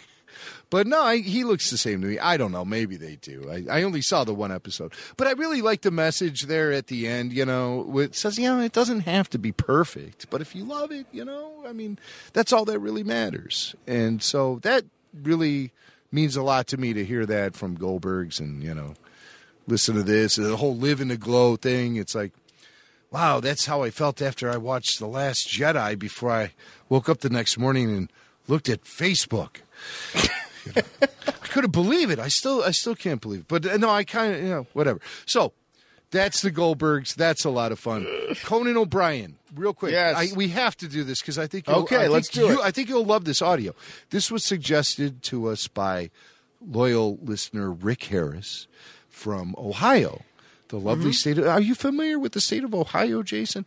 So I'm very familiar, and I know Medina quite well. Awesome. So Conan O'Brien has a podcast, Conan Needs a Friend, and he has all these great celebrity interviews, and there's also discussion. He does listener feedback, and then riding shotgun with him is his assistant, Sonia, or Sana, I don't know her name. I never listened to the show.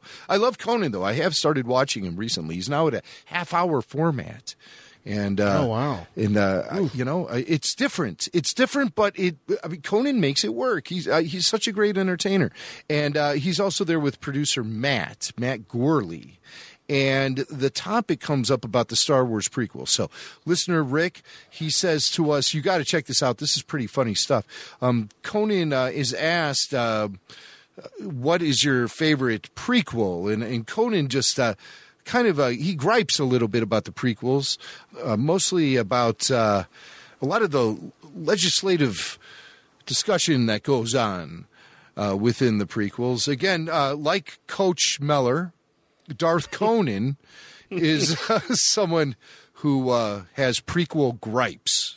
There's a lot of those ones where they're sitting around talking, and it's very bureaucratic. And it's like Samuel L. Jackson, is that right? Yeah, Samuel L. Jackson's in it. Samuel L. Jackson's in it, and Yoda's there, and a bunch of other Gleep Glorps and Gloop Gloops are there, just weird aliens. Yeah. And they're saying, it will be brought to a vote soon. Yes, it will then go to the next chamber of the House of the Elders. What do we do then? Difficult it is. Maybe, we can introduce Bill as alternate with Ryder on it. Why are we getting bogged down? The whole thing is like a PTA meeting. And then they'll cut to a young Princess Leia, and she's sulking, and then Ewan McGregor's around doing something, and then back to the conference room where they're like, vote didn't go well. This could take months. Let's reintroduce Bill. Maybe we get ombudsman to support Bill. And then using legislative powers. All right. Yes, there was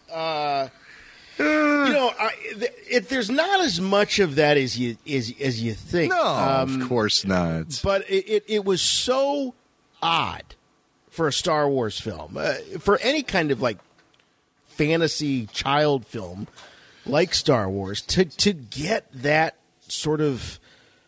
Like Conan come says, on, bogged down. Like Lord of the Rings doesn't do that. That does that all the time.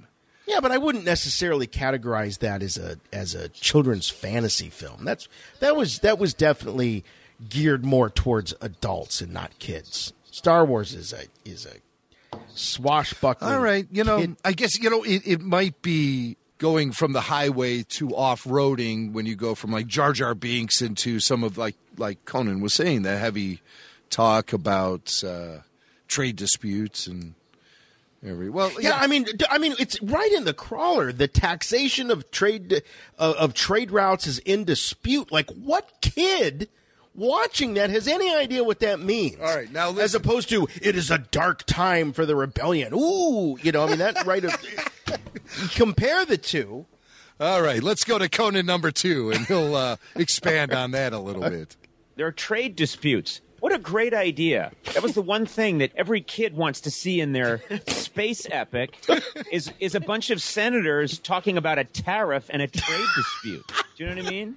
Yeah. It really is like they were taking the minutes of what happened. Was George Lucas, he was probably in whatever really nice enclave he lives in outside San Francisco, right? And he had to go to the DMV, okay? And someone said, no, you got to get in that line. And then you have to mail it in, and then Lucas was like, "Yes, this is what Star Wars needs." He was so pissed at the Bush administration that he named 2 of the alien characters, Lott Dodd and Newt Gunray, after Newt Gingrich and Trent Lott. Well, that's the stuff that ages really well in films. Do you see a 16-year-old kid chuckling at the Trent Lott joke? What a mistake! Stay in your lane. Don't get so enraged by the right that you start warping your creative powers, Well,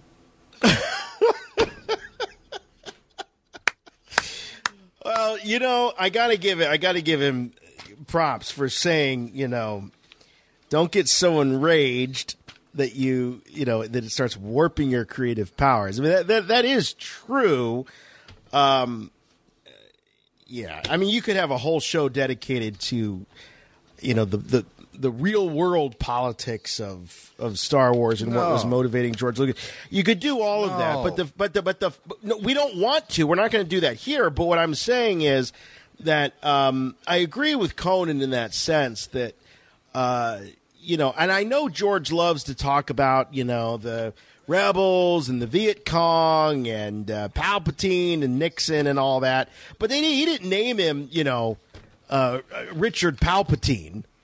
Right? I mean, it did get a little on the nose. I mean, I was just watching an episode of the Clone Wars, and you had, like, Halle Burton, and, and you had the whole thing about they want to deregulate the banks. Yes. Oh, it's like, he still didn't give that up. The billionaire has got a problem with bankers, It's insane to me. It's like the wolf talking about just too much chicken around here. Oh, man. So that's Conan O'Brien's show. Good stuff. Conan O'Brien Needs a Friend. That actually is from the first episode of this great podcast Conan's had going on a little while. And you want to check out that full podcast because Will freaking Ferrell is the guest. And Conan has a great podcast going on with all sort of killer celebrity guests. Conan O'Brien Needs a Friend. Don't ever bring up the Nemoidians to Conan because that'll set him off. Trade disputes in the prequels. What kid wants to watch that? Hey, Trent Lott and Newt Gingrich. I'll never see that the same way.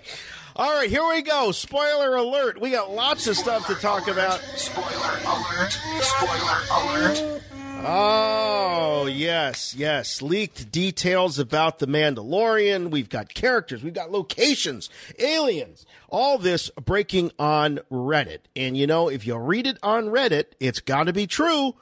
But you know what? Look, we're far enough away. Let's have a little fun here. Yeah, let's talk about this, truth right? be damned. I just want to have fun. Let's have talk fun. about some Okay. interesting stuff. And the stuff that was posted on Reddit from a so-called source is got my gears really grinding when it comes to the Mandalorian. Yeah. So I love the way they break it down. We've got locations, characters, aliens, armor, and miscellaneous. So let's start with locations. Tatooine.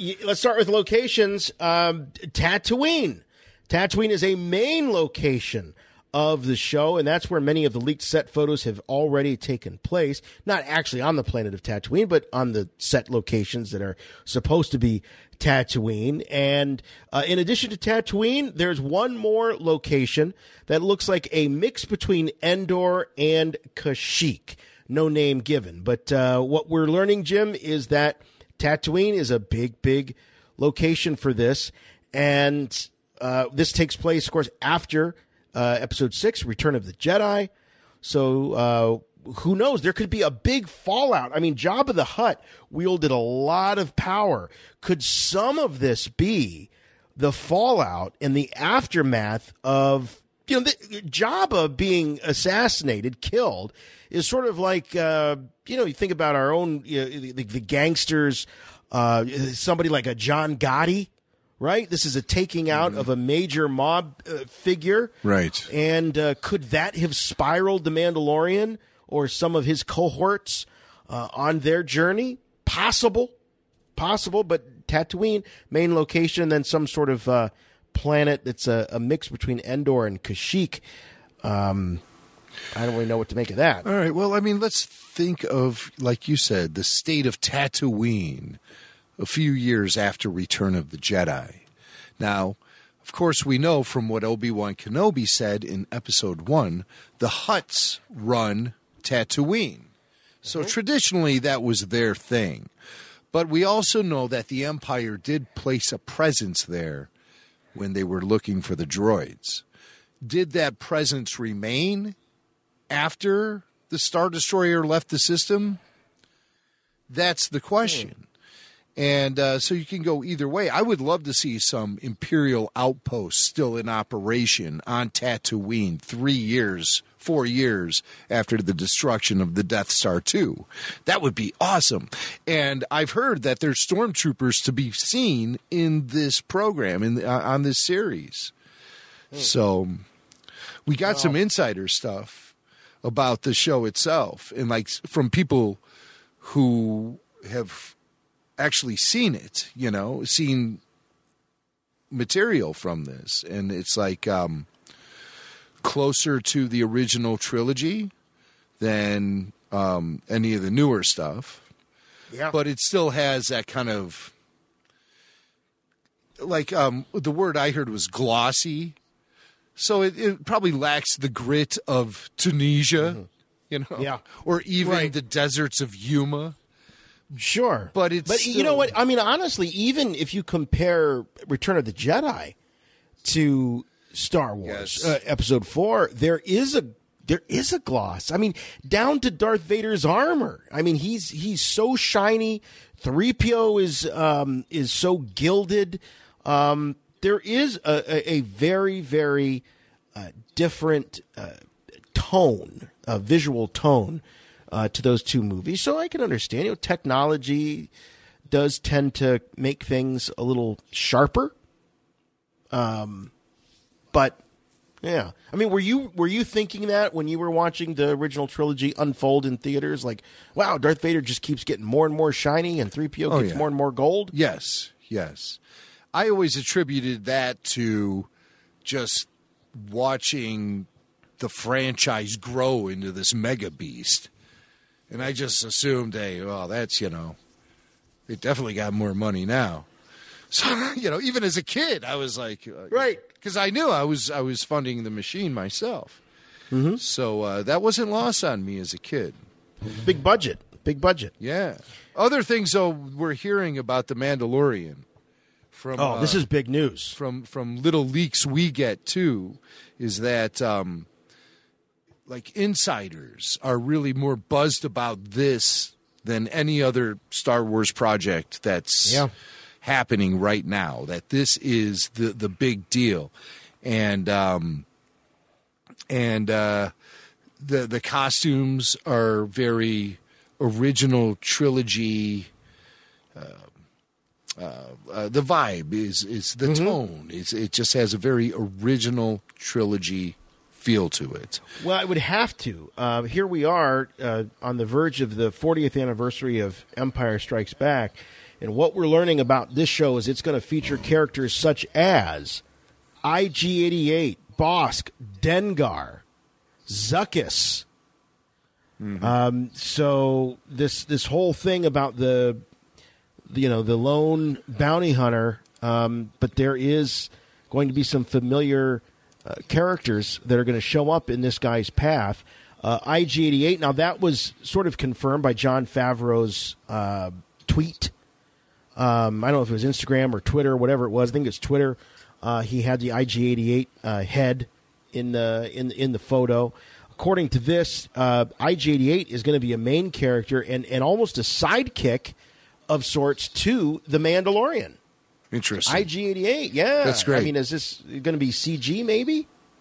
I would assume. Well, that has not been the trend with Star Wars productions. I mean, it really has not been the trend. But we are talking about a streaming series that's been rumored to be $10 million per episode. Yeah. It's possible they went with some practical effects. I would imagine it's a combination of both. Mm-hmm.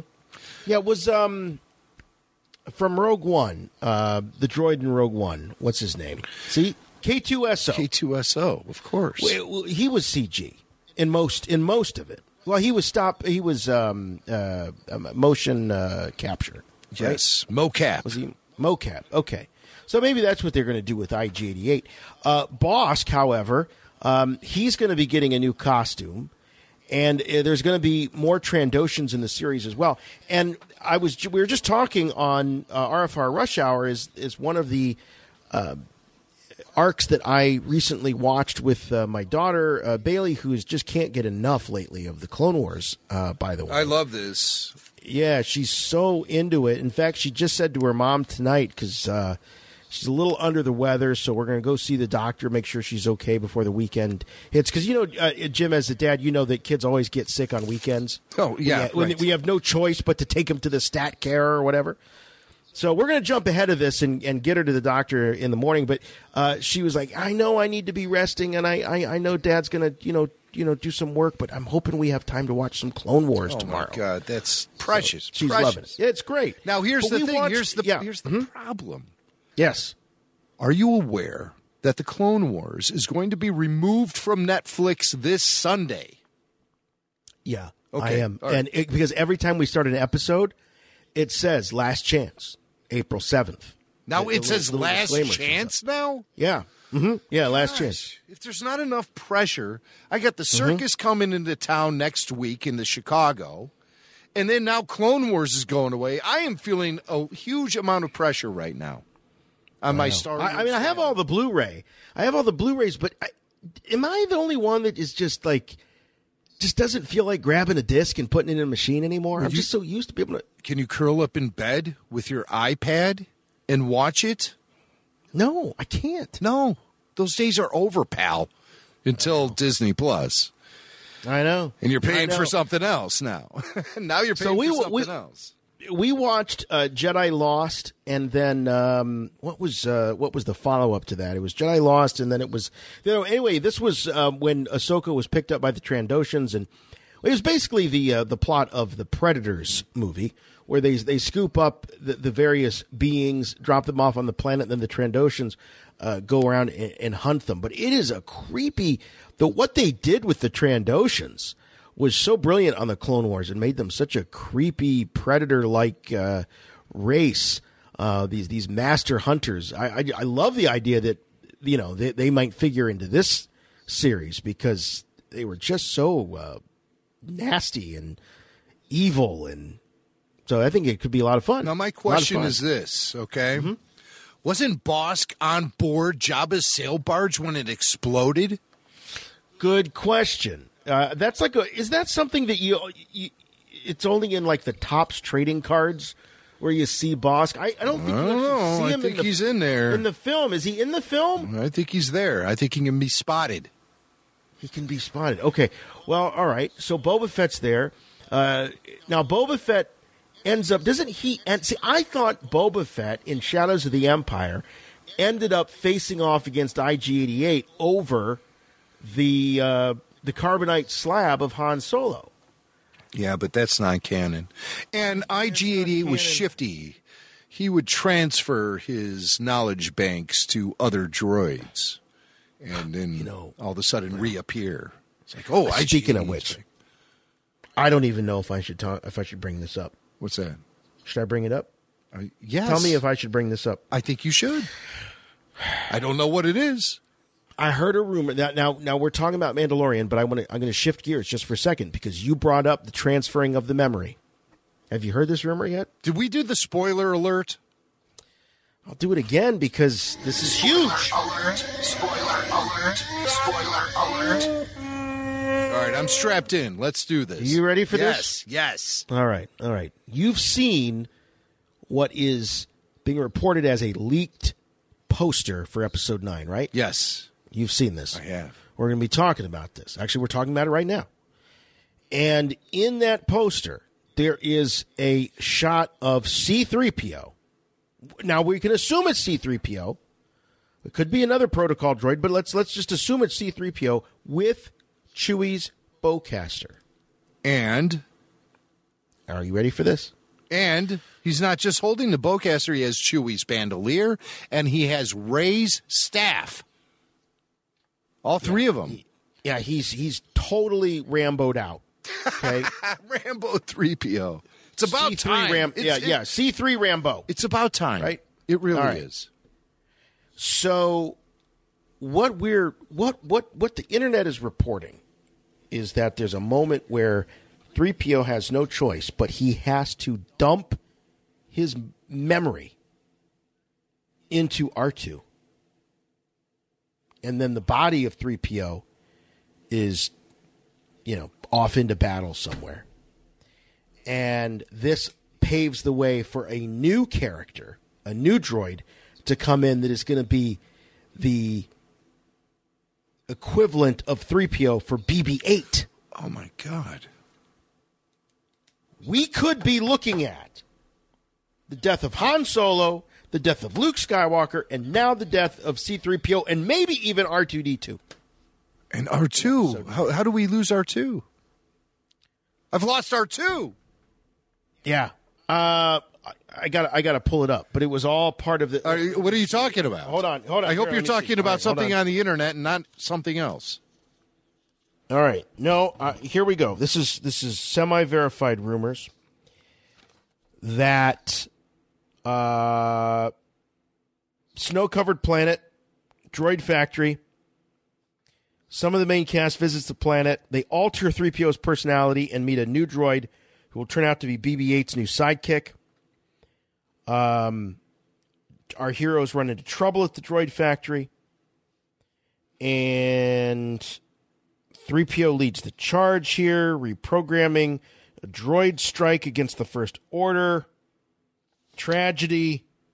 That's not what I heard about the 3PO holding all that. What'd you hear about I the 3PO? heard that it was a situation where the heroes, like Poe and Chewie and Rey, they were training, like in some sort of training situation, physical training, and they needed to take off their weaponry, and they kind of hung it all up on 3PO like he's a coat tree, That's what I heard. That it was just kind of a gag, it was played for laughs. But why would that make? Yeah, but why would that make the poster? Well, I don't do the marketing. I mean, it might be just like a moment that really gets a great response from people who have actually seen the film. Yeah, it's possible. I keep sounding like Mark Hamill. It's possible. All right, let's jump back to The Mandalorian real quick because we do want to talk about that poster. What do we know about, Dengar? How about Dengar? So didn't he also get blown up in Jabba's sail barge too? He was there. He was on the Katana? I think he was. Wow. Well, there's talk about the scars on Dengar.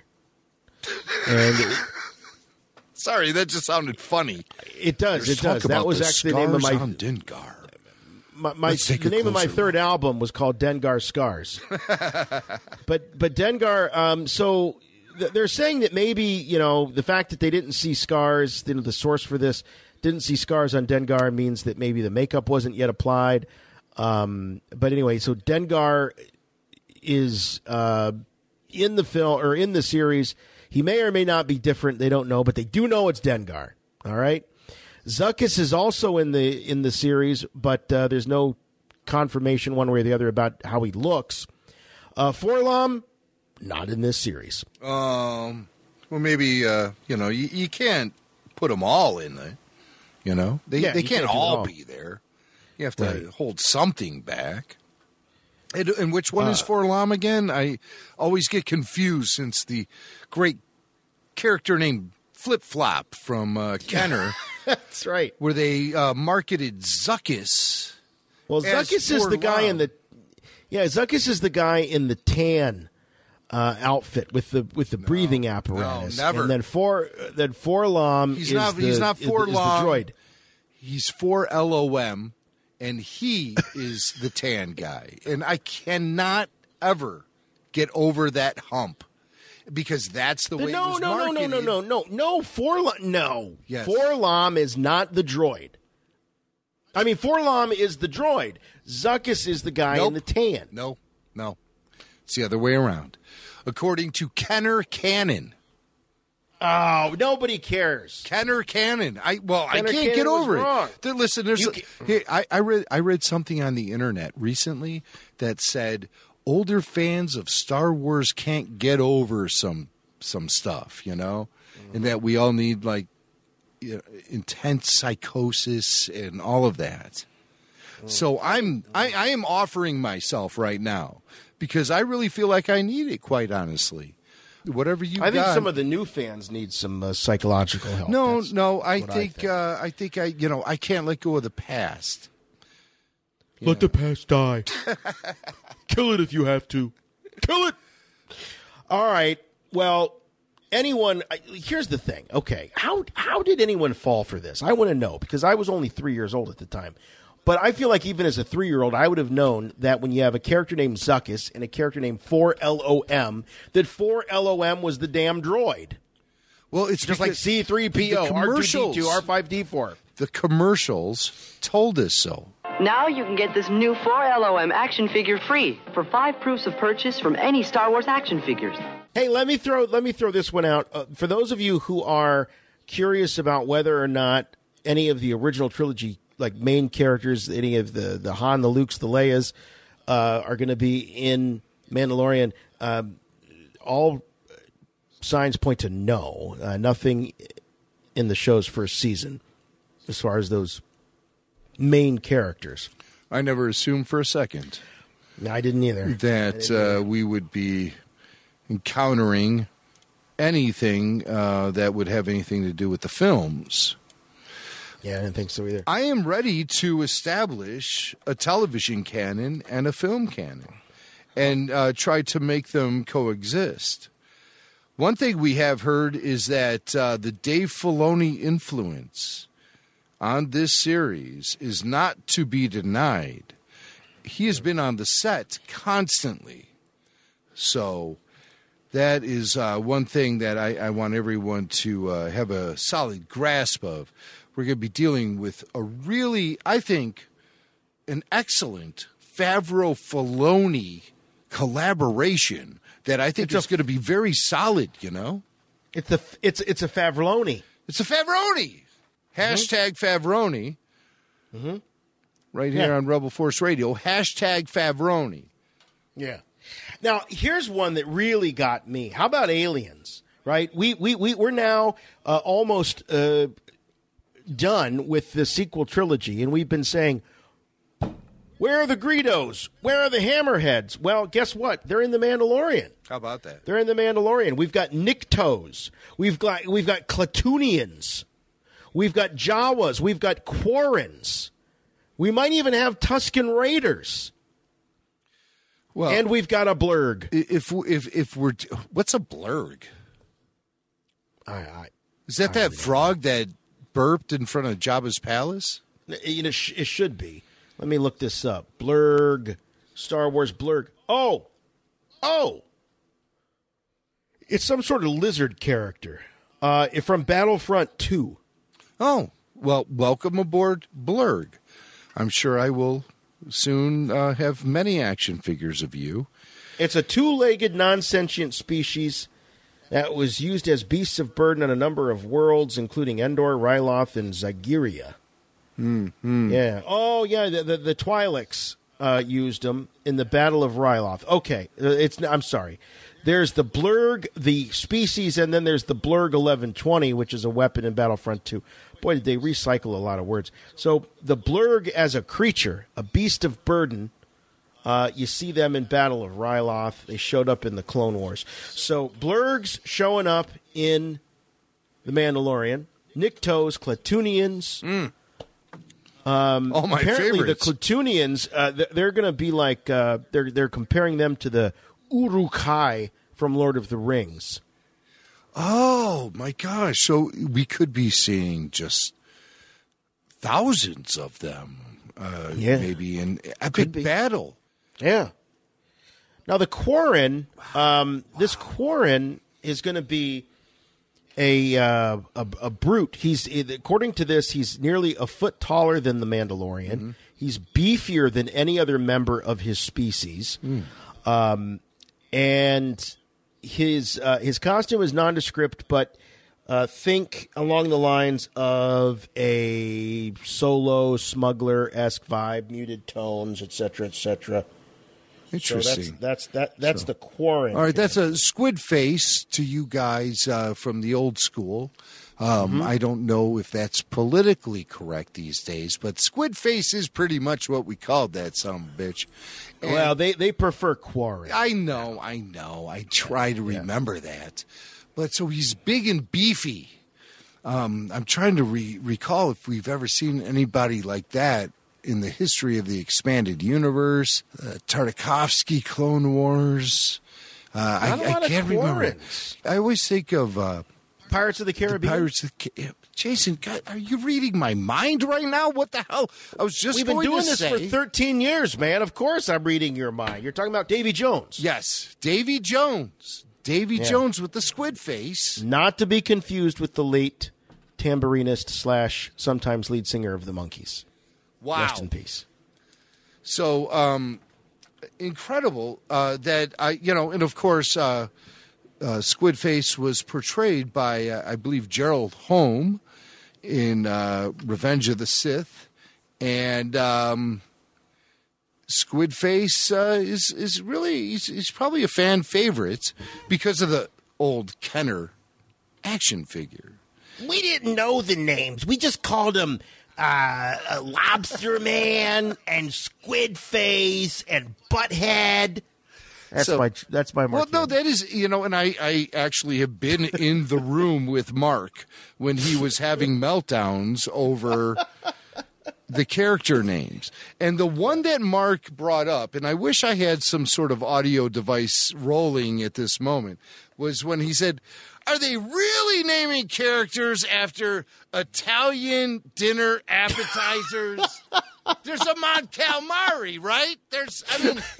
Calamari. It was at Star Wars Celebration Japan in 2008. When Mark rolled in, I was in the office area of the autograph zone. And Mark rolled in, and he had shades on, and he was like, yeah, he's kind of curmudgeonly. And I was like, who's this guy? Because I was hanging out with the Official Picks crew, the Autograph Alley crew, for the last 48 hours, building up this area, and everyone rolled in, and then Mark rolled in and you know why I thought, who is this guy? He did have a baseball hat on and sunglasses. Okay. And a Hawaiian shirt, I'm going to assume at that time? No. Leather jacket. Black leather.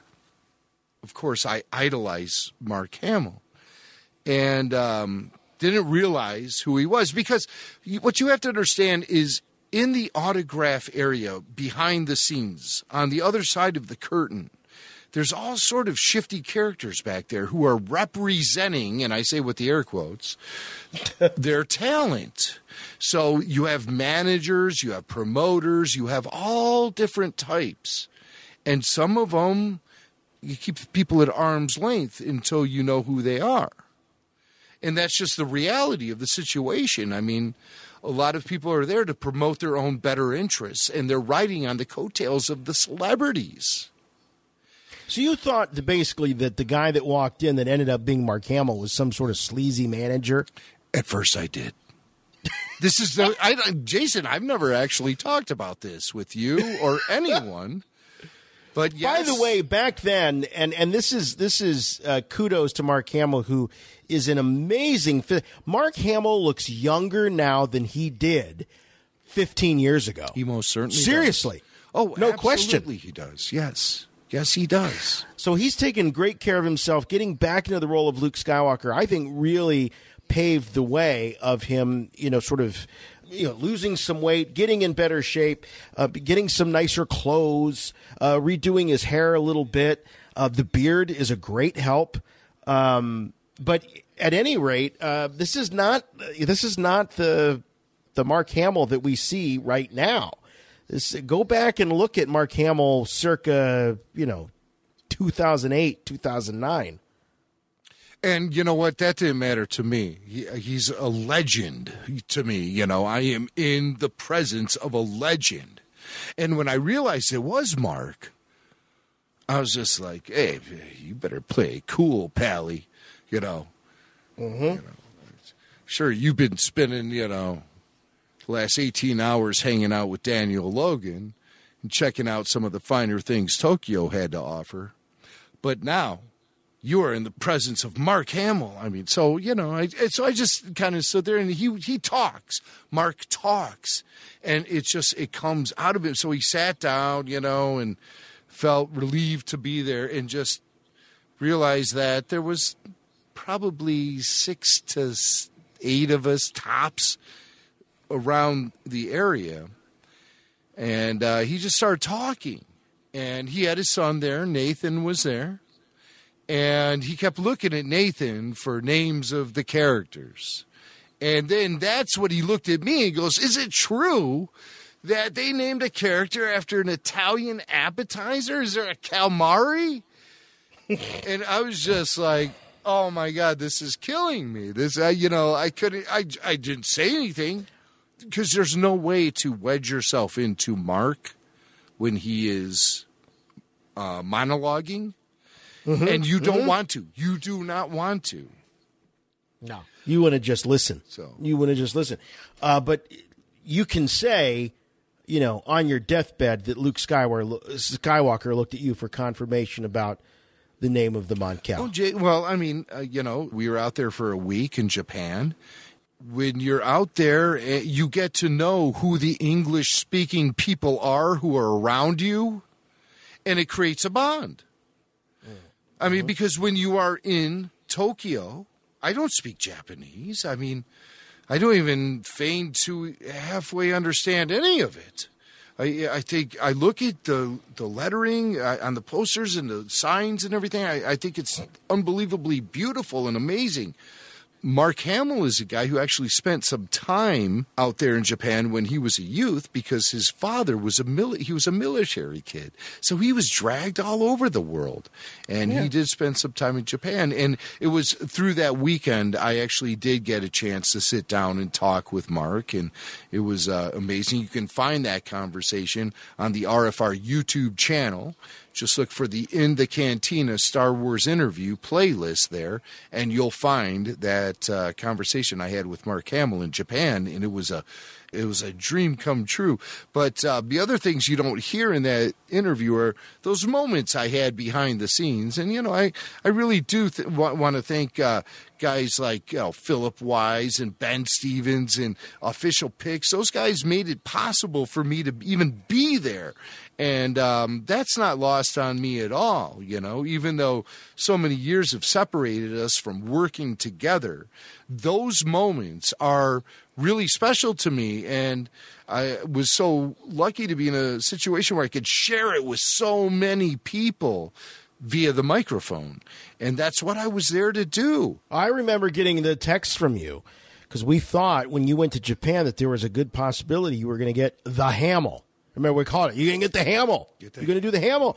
And you did. I was so excited to get that text, and then, you were releasing podcasts from out there. It was just great stuff. All right, let's talk about this poster here before we wrap up. There's no confirmation on this poster. We've got, of course, our good pal Paul Bateman, who knows a thing or two about artwork. He believes that this is probably has its origins in reality. This is some sort of a comp. This is not the finished poster. This is something that was maybe a rough or one idea. Jim, you and I, we've seen some interesting marketing packages and various proposals for Star Wars movies from different advertising agencies. Can't get into details, but we've seen some of these things. And this looks like something that one particular agency or art department might have put out. It may or may not resemble the final product, but there's no question that it's legit in terms of the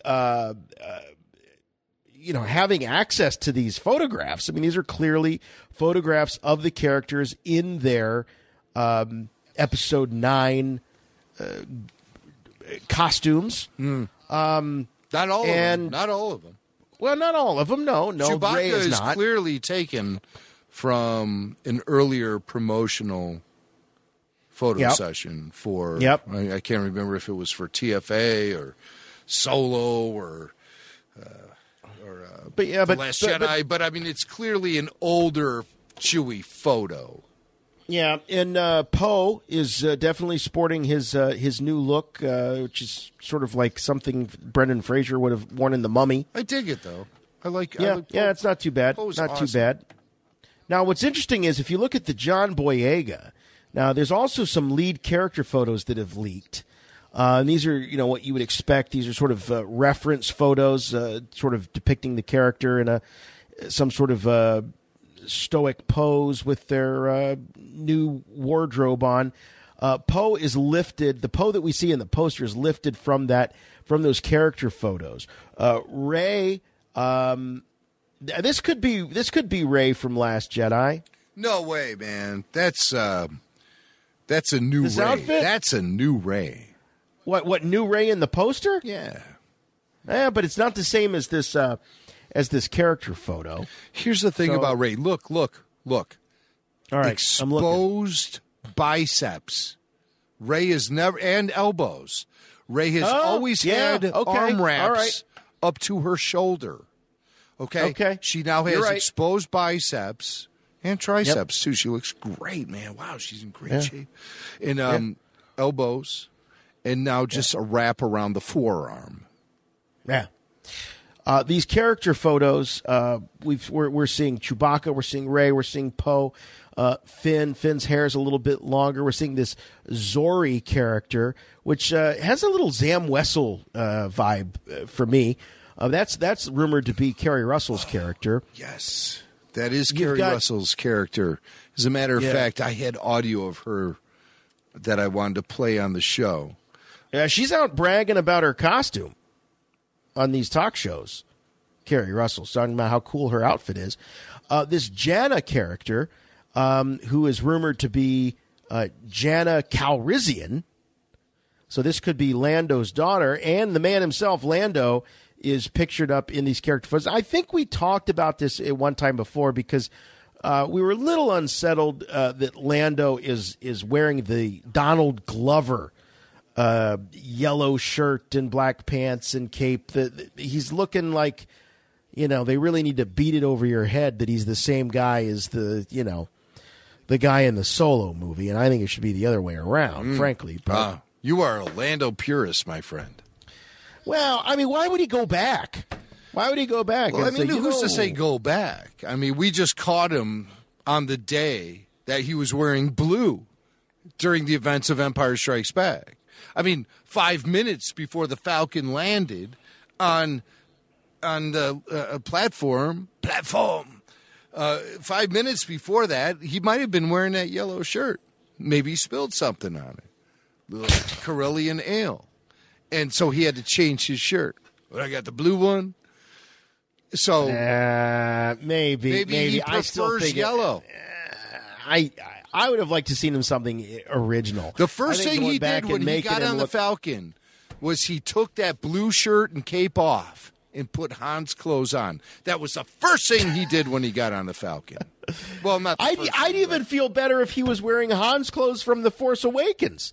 But to be wearing Donald Glover's outfit from Solo. Oh, dude, the poetic. I mean, that is, you want to talk about Star Wars ring theory? If you have Lando Calrissian wearing Han Solo's clothes from The Force Awakens in Episode 9, now I'm going to be disappointed that they missed this opportunity. I really am.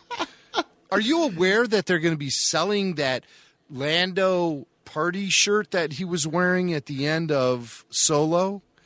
With the pattern on it. They're going to be selling that very shirt at Star Wars Celebration. Are they really? Yes. Wow. Yes. I still think that the yellow one looks like the Cosby Show when Theo wanted that Gordon Gartrell shirt. Anyone remember that? You don't remember. I don't know Cosby canon. Yeah, Cosby canon. There's a lot of Rebel Force radio listeners I know who are saying, yeah, that shirt, I remember that. It was a big episode. Other things to look at in this poster, though. If you look in the background, you see 3 ships. You see the X-Wing, and it's a cool orange and white X-Wing. There's a blue and white A-Wing, or something at least derivative of that. It looks like an A-Wing to me. And then the return of the Y-Wing. That's the name of the new film. The return of the Y-Wing. Yeah, I mean, how desperate are our heroes? I mean, while they were using those crappy ski speeders on crates in The Last Jedi, those were the junkiest ships in Star Wars history. Even the Jawas would have left those out on the plains. And hey, what happened to my my tagline? Remember, we were going to make T-shirts. It was going to catch on. This was going to be a big thing. It was going to be a meme. He's more poor than a Jawa with no scrap. Well, maybe. Poorer than a Jawa with no scrap. Yeah, that was supposed to take off, man. There's going to be bumper stickers. Well, it's too late now. That one. It's too late now. There is a rumor that Jawas are going to be in The Mandalorian, though. So yes, we're going to see Jawas. Hey, how about the Knights of Ren?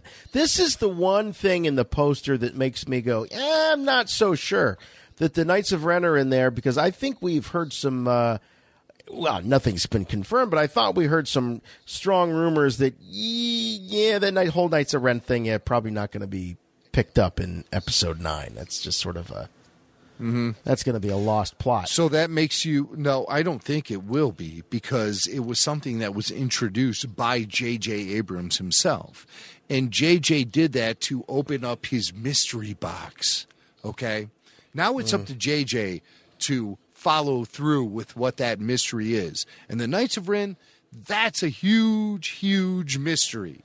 And J.J. Abrams is not going to let the credits roll on Episode 9 until the Knights of Ren are addressed, identified, and revealed. Guaranteed. Guaranteed. But their depiction in this poster makes you question the legitimacy of this leaked image? It does. Okay. It does. Yeah. Yeah, there's something there that kind of feels... Like even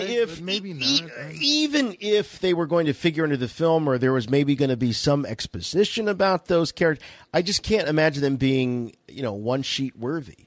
Now, the other thing to keep in mind, too, we might not be talking about the theatrical one sheet. This could be a leak for an exclusive poster that's going to be handed out at Celebration. I think there was a rumor that stated exactly what you just said. Oh, really? That it was some sort of giveaway or secondary poster, like that Drew Struzan poster from the Force Awakens that was only handed out at the convention. I think it was San Diego Comic-Con. I can't remember. Remember the poster we got for 8? It was just a big Roman numeral 8 on a black Starfield. I cherish that. It really represents who I was and where I was in late 2017. It's just really for sure. Well, hey, there you go. There's rumors. Not all. No. You forgot the bottom. The Crimson Stormtroopers. Oh, well, wait a minute, though. Wait. Those aren't Crimson Stormtroopers. Those are regular Stormtroopers that are being... They look red because they are reflecting the light of Kylo Ren's lightsaber. I don't think those are Crimson Troopers at all. Now, what about the one in front who resembles a clone trooper circa Revenge of the Sith? And he is clearly in front of the saber blade. So how is he reflecting the red if he's in front of the red? It would only reflect off his back. I see what you're saying, but I don't think so.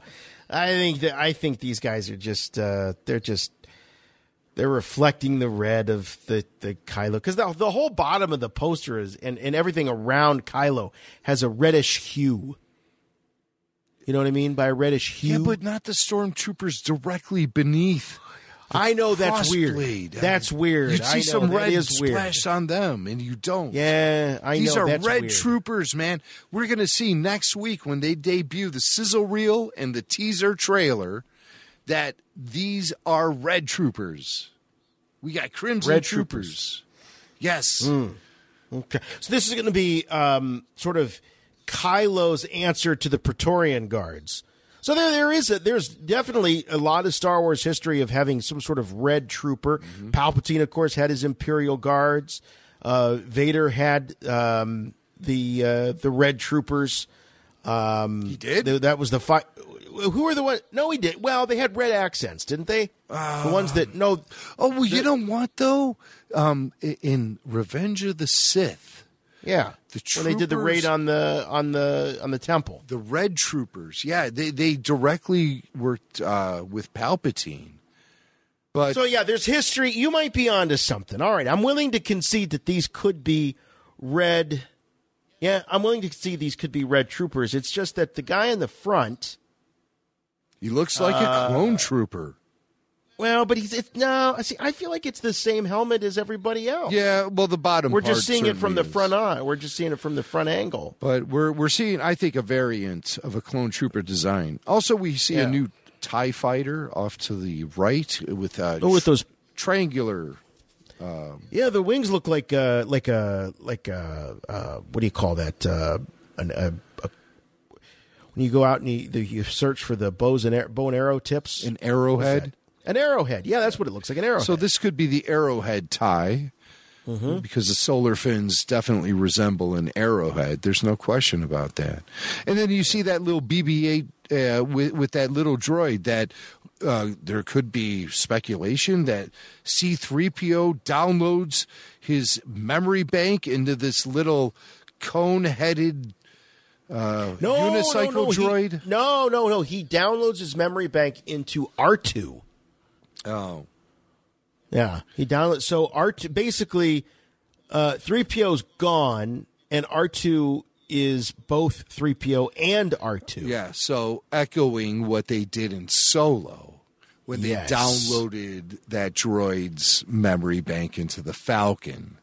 Yeah. So that character can live on forever as the Falcon, and 3PO can live on forever as R2? Inside R2. Inside so R2 R2 is both 3PO and R2. But, I mean, so how does R2 be fussy like 3PO? I see that providing great challenges for future screenwriters of Star Wars films if they want to include R2. Well, I don't think anyone's in a rush when it comes to continuing the adventures of any of the original trilogy characters. Right. I don't think that's in the cards. Well, I think it's only natural we get a little breathing time anyway. I mean, yeah. After all of this.